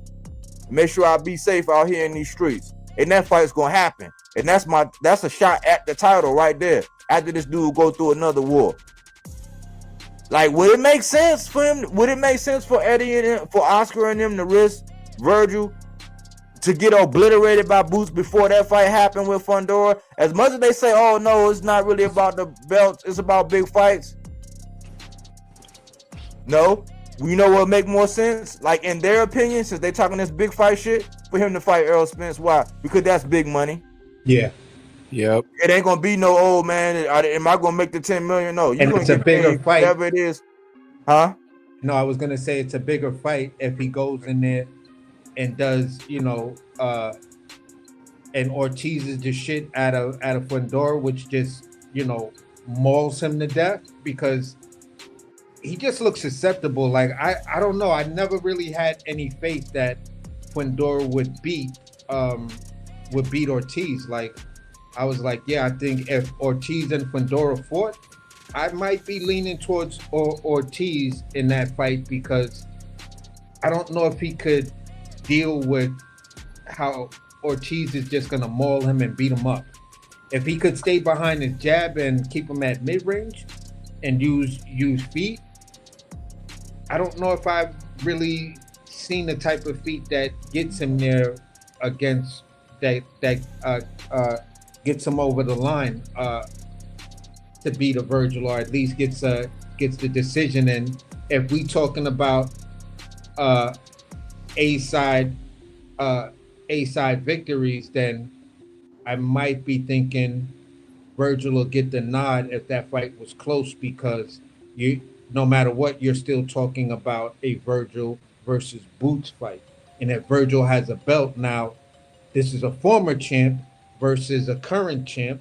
And even if it's versus Errol, it sells better in Texas because everybody named Mama gonna come to see that fight because they like, yo, Earl got a chance to get a belt. Earl about to fight for a belt. He about to be a 2-division champion. I'm finna go watch that. Yeah, so that's really what I want to ask.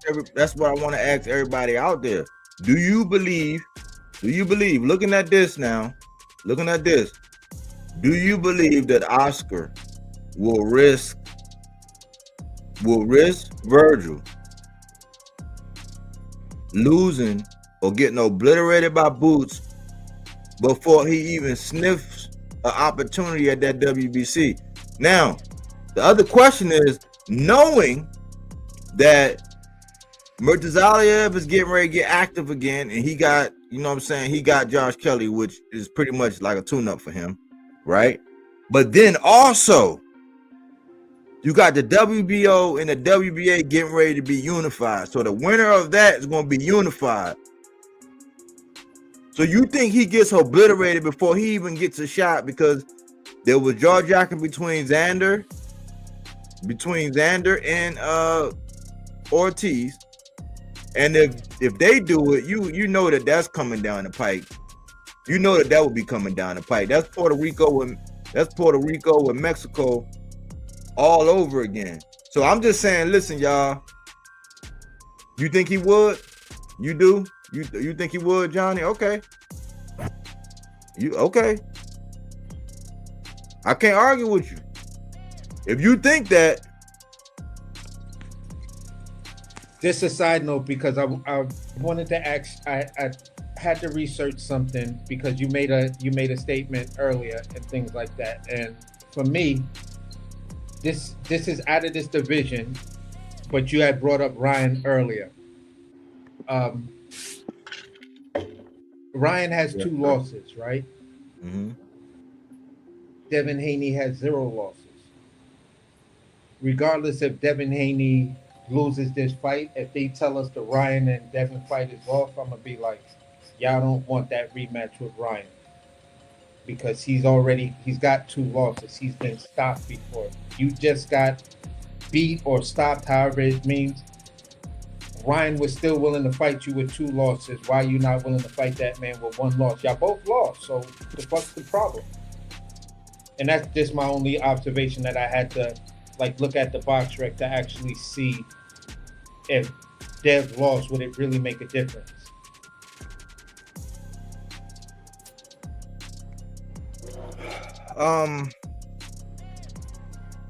That's a good question. Nah, I don't think it'll make a difference. Honestly.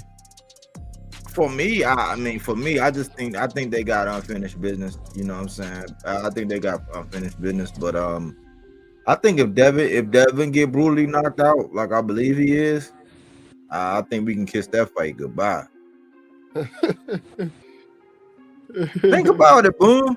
The man never. The man. I ain't gonna say never, but the level of risk that he was taking was by those little guys at Man, I'm 35. just saying, you know, he going straight to court if he lose. But this the thing. This the thing. No, but this is what I'm saying logically. See, because I don't want this to get misconstrued. Like, hey, the risk that he used to take was with those little guys at 35. Word. Right? He take a risk, and it wasn't a risk because he said Ryan was a C-level fighter, and he was levels above, and he gets sat on his ass back. So then he gets that L removed. He gets it, you know what I'm saying? He gets that blemish knocked off. He fight Jose Ramirez, who wasn't the guy that he used to be. For Then real. he takes another risk. If this risk comes to pass that he get blasted, he's not taking that kind. He's not getting in the ring with that kind of risk again. He's gonna be in there with those guys that can stick and move, and boxers that probably couldn't bust a grape. He'll probably be more likely to fight the Sandor Martins or the Alberto Puellos after this. Even though that Alberto Puello, either one of them. I mean, the fact that he didn't fight him, you know what I'm saying? He might not even fight those level guys because he was supposed to fight both of them, but they didn't fight. You know what I'm saying? So I don't think that he's ever going to fight. If he get obliterated by Brian Norman, I don't think we're going to see Ryan. I don't think we're going to see it. You know what I'm saying? No, I don't think we're going to see the Ryan rematch at all, to be honest. I think that shit is going to be forever played out now. Yeah, but it'll be sad because it'll be sad to me because at the end of the day, I don't know if I'd rather be knocked out, like brutally knocked out, or be outboxed by someone who they say can't box. I don't know which one is worse. You feel what I'm saying? Because a brutal knockout, yeah, I made a mistake, I got caught. When I seen this dude outpoint you, bro, and you're supposed to be X, Y, and Z. So I don't know which one is worse. And then for me, okay, he gets brutally knocked out by Brian Norman. Those of us who know Brian Norman is like, yeah, this is what we're expecting of this thing. It's Devin Haney is tailor-made for Brian Norman to knock him the fuck out. You feel what I'm saying? Because I'm a person that keeps saying everything Devin does wrong gets him knocked out by Brian Norman. And this is the first fight in Devin Haney's career that I'm going against the grain with him and saying you're going to get stopped in this fight. So for me, it's like, yeah, if you got brutally knocked out, you can say, nah, he was just the better man on that night. I got caught out there. Let me get the Ryan rematch, and then I'll revisit Brian Norman at a later date. If you gonna come across and say you built like that, Debo Dev, if you get brutally knocked out by this dude, Debo Dev, like Debo got knocked out by Craig, then you should be able to come back, bro. Because I do remember there was a Friday part 2 and part 3. So you can come back, bro. Here's my question for y'all. If Devin wins, he's WBO champion and ring champion. Now, if Ryan wins, he's WBC champion. Do y'all think we get a unification rematch? Yeah. And do y'all like that more than just to be in a regular fight? You know what I mean?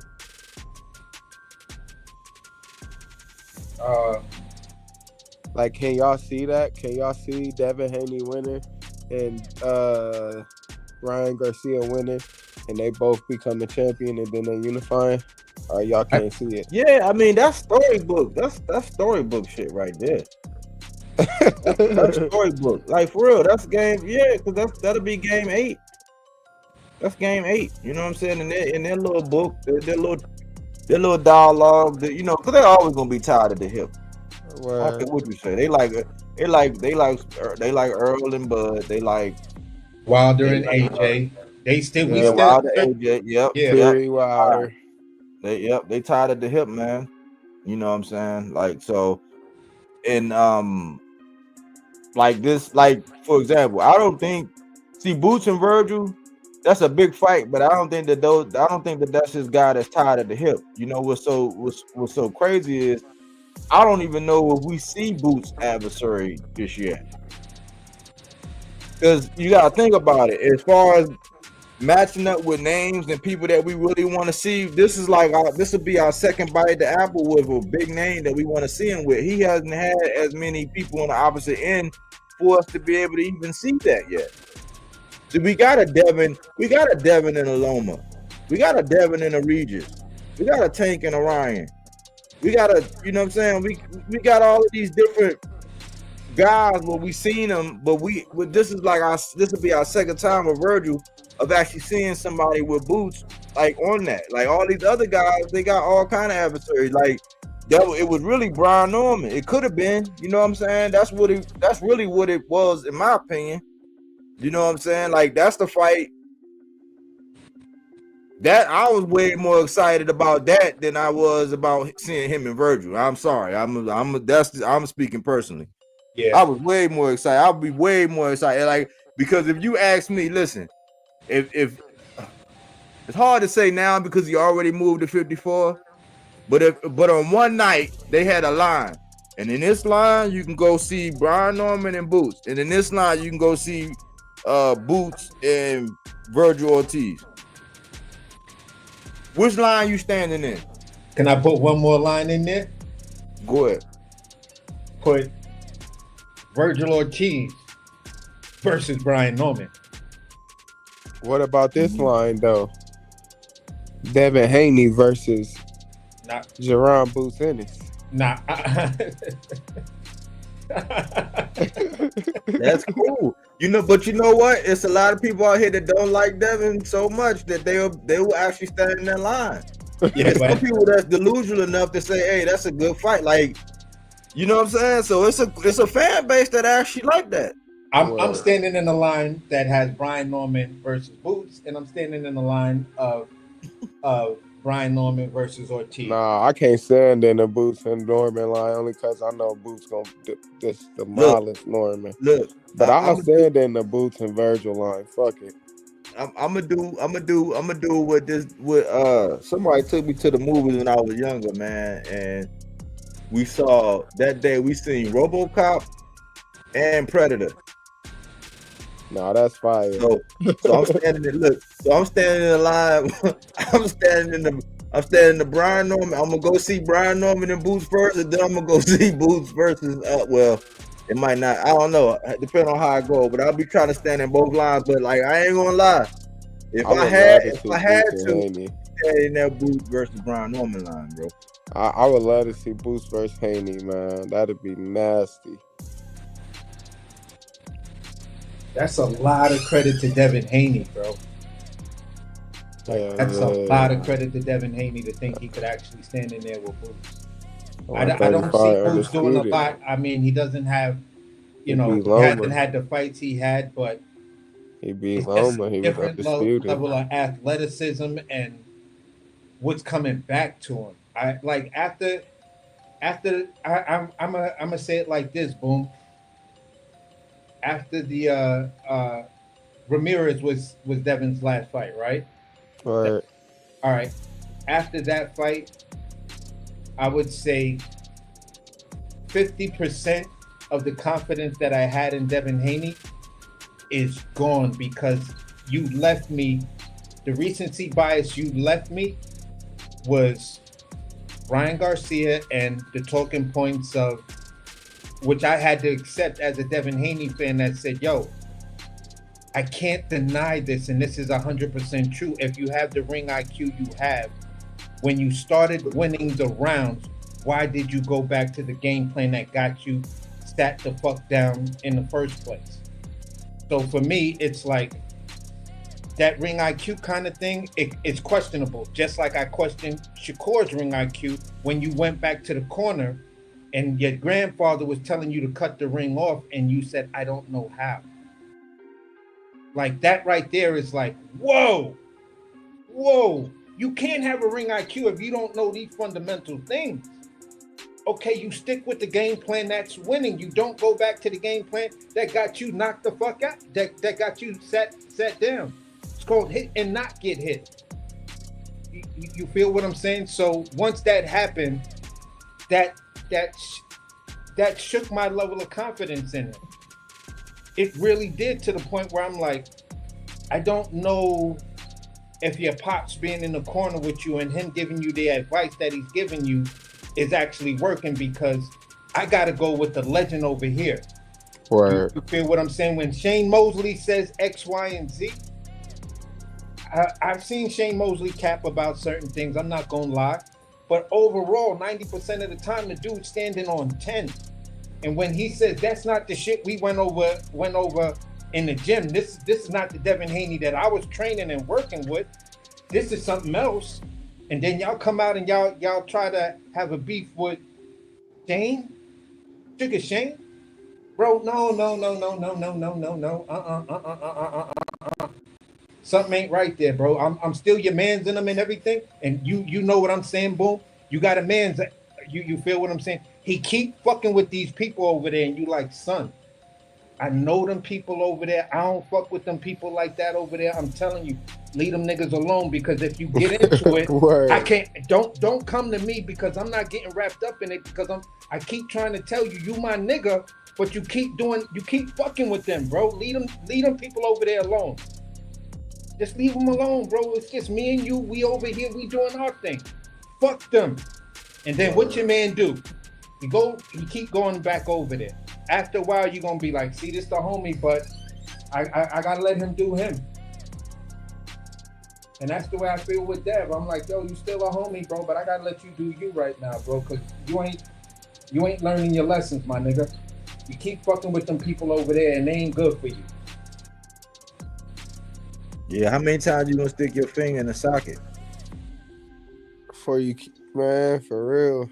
Because it's like you got to question Tim Tszyu and his IQ, because Mertzalev kept banging him. It was like that. It was that hook. It was that hook, man. And you gonna keep trying to go in that front door like that, man. It's like you gonna get your fingers busted up, man. Like, you know, you got to question the IQ. You know, and these are things that I was asking for a long time. Like, man, if the dude is so. If it is what y'all say it is, and I caught a lot of flack for this over the years. That's like, man, if it is what you say it is, then how come every time it's like he gotta have the up on somebody? That made me look at people different. When you always gotta have the ups on somebody, you gotta get the drop. You gotta have everything. Like, it gotta be in your backyard. You gotta be bigger. This guy just had a questionable performance, and you saw somebody else do something to him, so now you feel it. Like, all that's, like, to me, it translates into sucker shit. Word. You know what I'm saying? Like, this me, I would never like that, man. Like, that's why I never took kind of bullies, man. I never took kind of bullies, man, growing up. No, for real.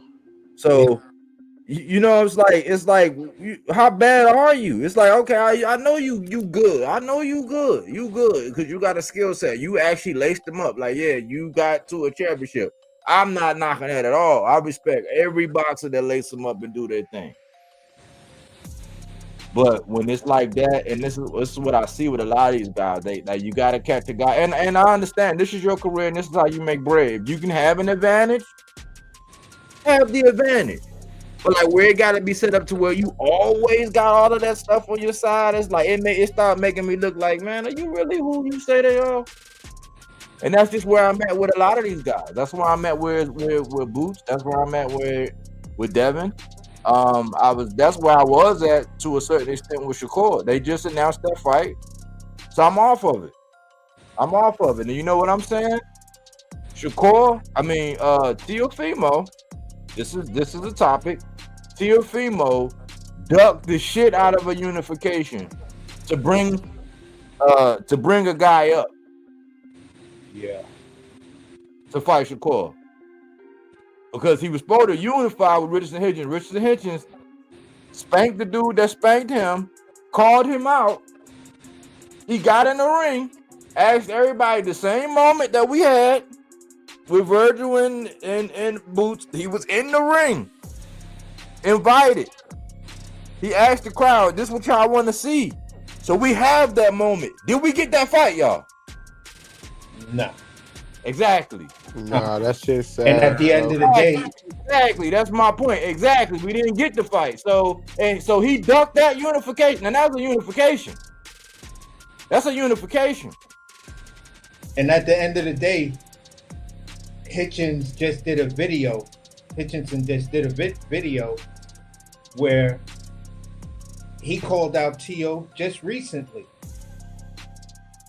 Like he's like, yeah, you know, if he stopped being scared or whatever, but he's like, yeah, you know, we got something coming up in early next year. Hopefully it'll come through either late this year or early next year.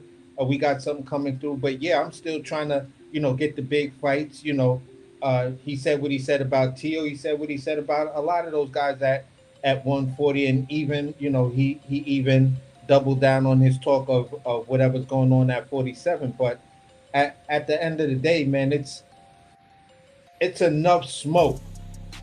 You feel what I'm saying? It's enough smoke. If Tio was really about that life, you really the man. You're not the ring champion. You are the only lineal champion. You are going to be the last lineal champion until someone beats you. Like, you're the last of that line, bro. When are you going to take that serious? Because right now it's that ring belt. And that ring belt is just a designation of who's the two most popular guys. And then they'll tell you that's the 1 and 2 dudes of the division. Not the fact that they cleared it out. Not the fact that they're each, you know, one guy got 2 belts, the other guy got 2 belts, and then they got a bunch of title defenses, or one guy got 3 belts and a bunch of title defenses, or the other guy got 1 belt and a bunch of title defenses. No, it's not like that no more. It's not like that no more. We just saw with Boots versus Stanionis. Yeah. So at the end of the day, Tio, you're holding the line of the last lineal challenge, one of the last few real lineal champions. See, so what you gonna do, bro? Tio, man, the money it must have been some good money, man. Money must be right. Cause Tio look happy now. It must be the money, but I'm telling you, this is one of them things to where he could regret this. He could regret this because you know what? The legacy thing, the noble thing, that thing, that would have been unifying. Richardson Hitchens. Yeah, that would have been the gesture. So now, and I'm telling y'all might not look at it like this, but the Richardson Hitchens might be the smartest one of them all, man. Man, look, before I go to sleep and head out of here, man, all I want to say is the landscape is crazy right now, man. I just say we got to enjoy the fights that's there. Yeah, man, I don't want to say too much more. I'm going to be on the next one. Shout out Bodywork Boxing. All right, man. AC. Salute, man. Thanks for coming through, man. Man, appreciate it. Shout out the panel. Shout out the chat, man. Hey, like, comment, subscribe, man. We out. All right, man. But let me finish. Let me wrap it up. I'm not shitting on this fight because I want to see it. These are 2 guys in my box. If it's 2 guys in my boxes to watch, I definitely want to see it. Teofimo Lopez, he's the Puma in my boxes to watch. Shakur Stevenson is the definition in my boxes to watch. I'm glad that Shakur Stevenson is stepping up and fighting a guy like Tio. So at the moment, Shakur has me shutting the entire fuck up at the moment. Right now, I'm looking at Tio like, Tio, you should have been unifying. Now, if Shakur come up there and take your belt, people going to look at you like you're an ass because you should have unified. You should have unified. And even though Tio's not going to catch all the flack like Tank for allowing Roach to come up and challenge him for his strap, he's not going to get none of that. You know why? Because people don't keep the same energy. So now, Shakur can risk coming up, taking Tio's strap, and Tio gonna be looking like an ass. Now, the thing is, T.O. turns up for name opponents. For the big names, the better T.O. performs. And if the money's right, it's like Biggie. Biggie said, if the head right, Biggie there every night. So if the money right, T.O. is going to show up and perform like every night. Like, so when the big name is there and now T.O. got some money, this could spell disaster for Shakur. That's what makes this fight so good. So I'm applauding Shakur for stepping up because you shutting me the fuck up. It's like, okay, wow. You got me to shut up. Just like Devin taking the Brian Norman. You got me to shut up. You ain't going to hear nothing from me. But we getting it. Yeah, and the question I wanted to ask was, let's say Shakur wins, or let's say T.O. wins, or let's just ask it like this. Does the winner of this fight then unify with Hitchens? That's the thing I was saying that's fucking me up about 40 because Shakur right now acting like he just, remember he said that shit about dropping the belt, and I said the same thing. I said, listen, this is gonna be, it ain't gonna be quite like, he don't talk about Richardson Hitchens like, oh, that's my bro, but it's the same thing to where he's not gonna fight Richardson Hitchens. Damn, that's that bullshit. He's not. That's why I said I didn't really. That's why I said, man, like this whole friends, you know what I'm saying, friends in boxing. Nah, give me this guy right here. Well, as a New Yorker, as a Brooklynite to Hitchens, if somehow, some way, it ever got like that, it's like, bro, to get to that dude, you got to cross 2 bodies of water, possibly 3, because you got to cross the East River. You feel what I'm saying? And you got to cross the joint that gets you over to Jersey. So my point is this, my guy. Why are you going to go down this friend path when if everybody about that life, you just said you're about that life, you just said you looking for that big event. The winner of that fight is a big event for you, bro. That's what you need to pursue.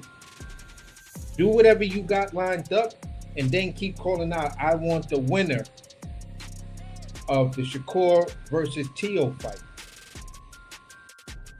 I don't care. So yeah, what about this friendship? No, we friends, but that don't mean we can't make money together. But see, Richardson said that. Richardson ain't never said, nah, I wouldn't fight him, because he ain't say that. He was like, nah, he's like, if that money right, yeah. See, Richardson carrying it the way. That's why I say he's probably smarter than a lot of these other cats. You know why? Because you know what he's doing. He's gonna sit up there and look at how he got the benefit of now seeing the pure boxer fight T.O. again. That's more data, that's current data. He get to see it again.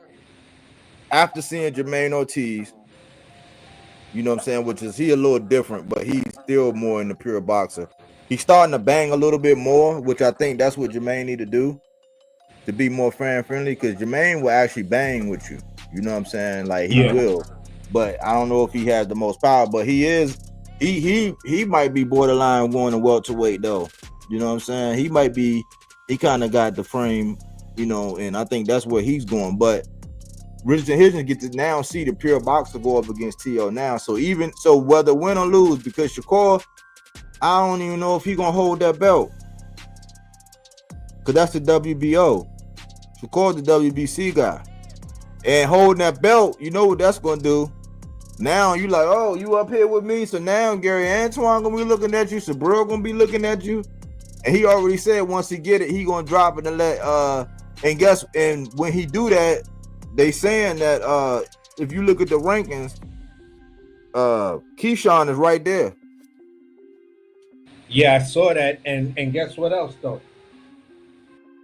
Mason getting ready to fight for the WBO. So if he get that WBO, get himself a couple of title defenses, or even a unification in a title defense, I think something like that will automatically elevate him to super champion, to where he can use that leverage to directly challenge whoever holding that belt at 40.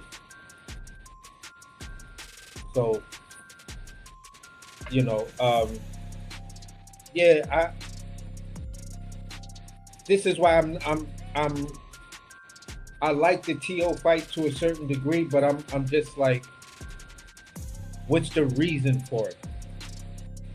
What's the, like, okay, you go up there, you do your thing at 40, then you're gonna come back down. This is some of the issues that I have with, you know, with fighters, and I'm gonna keep it. This is the one thing that I tend to, I don't like to talk about, but how I feel is I don't really like fighters going up to one weight class and then getting a belt and then dropping that belt and going back down to where you just was. Why didn't you just stay where you just was and clear that shit up? You feel what I'm saying? You know why, AC? Because it's getting hot in the kitchen, man. Yeah, it's getting hot, man. I'm telling you, it's a bunch of you got this guy right here, he getting ready to have a strap, and then you got a couple other people in that division where you got this, you got Garrett, you got him here. It's like you can't be down there and not, especially when it come down to, I want the names or I want the best. It's like, well, the names and the best, they starting to like the names and the best. It's slowly creeping up on you. You got Mr. Gary Russell in the division at 35. He about to get active again. I heard he gonna come back. I think we're gonna see him again in February. They said his brother said February. He get active again and he in 35. That's something you gotta deal with, Shakur. But you know Mr. Gary Russell ain't gonna be quiet about how you was down at 26 and you didn't, you know what I'm saying? You didn't want that smoke. Because Oshaki, you was in the same division with Oshaki down there. You didn't get that smoke. Now Oshaki get ready to come up. Oshaki get past Fulton. He coming up. So you got Oshaki getting ready to come up after if he get past Fulton. You got Mr. Gary Russell there.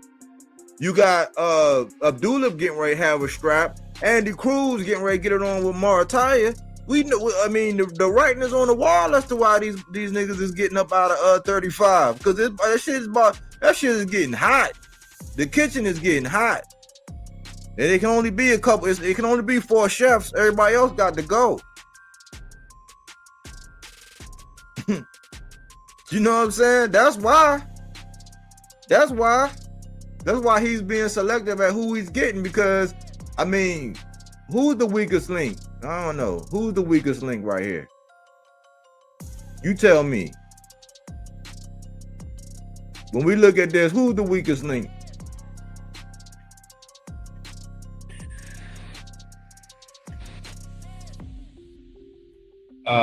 Honestly, some people may be mad at me that I'm going to say this, but in my opinion, it might be Teal's the weakest link. Exactly. And look, and he ain't gonna fight Richardson Hitchens. So that's exactly why he picked T.O., bro. you answered it. That's exactly why. You know what I'm saying? That's exactly why. That's why I said, man. So it's getting down to where it ain't gonna be no plan. It ain't gonna be no pussyfooting around, man. And then you got all of these guys. You got all of this right here going on. Like all of these guys, like where on any given night, well, we can take out flaws now for now, but it's gonna be treacherous, man. Up and through on 40, like at 35, it's already starting to like shape and form up. It's already starting to shape up and form up at 135, but 140, I already called it the row. It's just like I was saying at 154 on any given night. So at 140 on any given night, man, any given night, any of these guys at 140, borderline or could go to welterweight, because we just seen Tiger, and we got talks about Richardson Hitchens trying to go to trying to go up to welterweight to go see the winner of the Norman. He's saying he getting ready to defend his strap at the beginning of the year. I think he said something like February. I think Richardson Hitchens getting back in there in February with somebody. Yeah, he said either end of the year or February. Yeah, he made the announcement. Yeah, but he's throwing his hat in there with the Normans. I'm telling you, man, it's what has happened with boxing is everybody got a bag. A lot of people got stalled out. There were dates that got moved around, and because you was thinking that, okay, if I stall this guy out over here and I don't sign or I don't play ball with this guy over here, I'm fucking up his money. It's like, no, you're fucking up everybody's money. Why? Because they're not just giving anybody money. And what you're going to do is now you're on the clock. Lord forbid something go wrong with you and you have some issues and your fight get pushed back. Now you hungry. Now you desperate. Now there's a whole lot of killers out here and it ain't a whole lot of money. And so if you are going to get the higher end of the bread, a la why we're getting Devin and Brian Norman, then you're going to have to take a high ass risk. So in many cases, these guys done stalled themselves out or done moved around or done pussyfooted around for so long. Like now, you got to take the challenge. Now you got to take the plunge. Everywhere you look at, oh, nobody ain't paying for that shit. You know what I'm saying? Yeah, and they in this position to where, you know, it's like, okay, you're a trust fund baby, and this is an analogy of mine of what many of them do. You're a trust fund baby. You're giving money every month or every quarter to live on. You get that bread, and you spent it within a couple of weeks, and now you got a whole quarter to go to, which is 3 months. After that, you either got to get a job or do something. You feel what I'm saying? Or go begging for money. So you spent all your free passes. You feel me? And your 2-for-1s and all of that. You spent all of those, so now all you're left with is, well, now your credit and all of that ain't good no more here. I mean, you got to put something up for collateral. And collateral is you putting your ass in the ring and basically giving us a fight that we can possibly promote because it's a big name and yada, yada, yada, and it should be a big fight. So dudes like Devin just killed themselves in that face-off thing. Like you just said, you know what? I didn't want to say this before, but this dude's a bum. So when that bum knocked you the fuck out, what does that say about you? Yep. Same thing I said about Fulton when Fulton was talking about anyway was a hype job. I was like, well, when that hype job knock you smooth the fuck out, what you gonna say? Mm-hmm. So for me, I'm just like, I'm just fucked up off that situation. And when it comes down to Ortiz and Lubin, I'm just disappointed in that whole situation, and just looking at the landscape of you know, these guys, which I ain't mad at. I'm gonna keep it a beam with y'all. I'm not mad at it. You fucked yourself over to the point where now you're between these real rocks and hard places. You feel what I'm saying? Fight your way out. Like Riley Freeman said when little boy was caught up in that chocolate bar. Eat your way out, nigga. You know what I'm saying? So I'm just like, bruh, fight your way out of these situations and we'll see if you really him or not. Yeah. This is what they call when the rubber meet the road, AC. Yeah, for sure. And burning bridges, you know what I'm saying? But yeah, I think we got a good cook, man. We got a good little cook, man. Yeah, for sure, man. I mean, at the end of the day, man,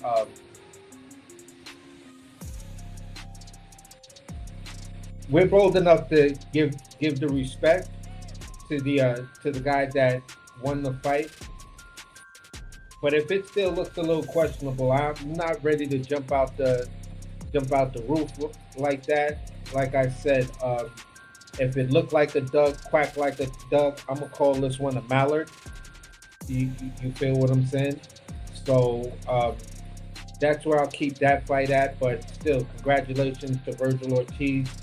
Um, on face value, perception wise, everything else, impressive stoppage. And if I'm completely wrong about my assessment and everything else, like I'll give you your props, impressive stoppage.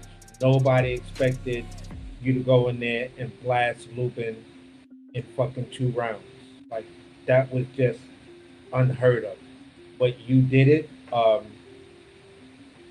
Hella props to you, bro.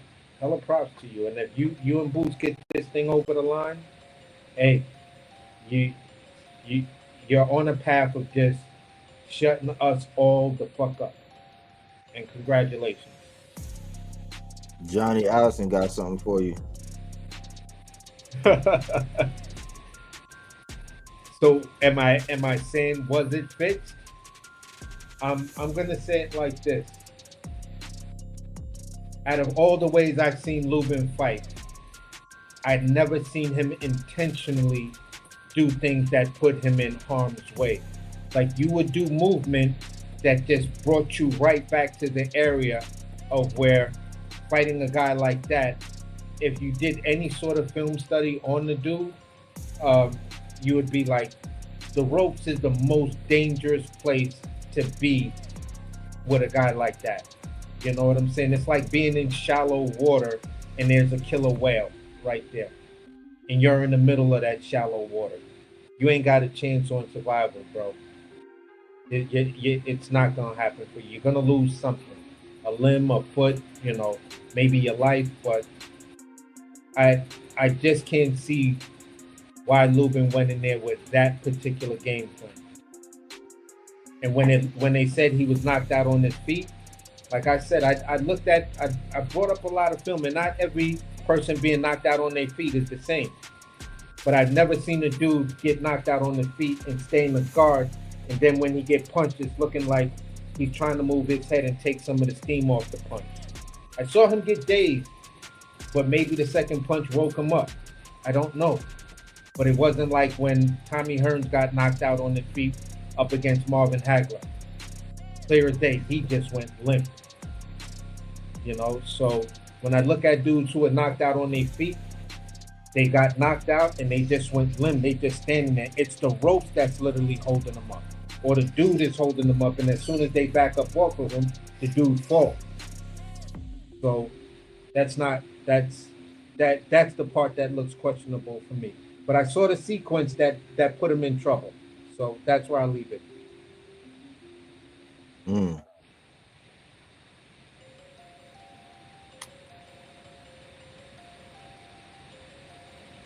I'm not willing to say fixed. I'm just saying, man, like damn, like dude, that's a rookie mistake.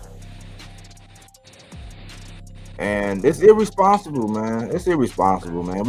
There's people that be invested in it. We done talked it up. People done put in, you know what I'm saying, put stakes in the ground for you and say, oh yeah, you formidable. Now that's almost like it made Vergil look good, but did it test him?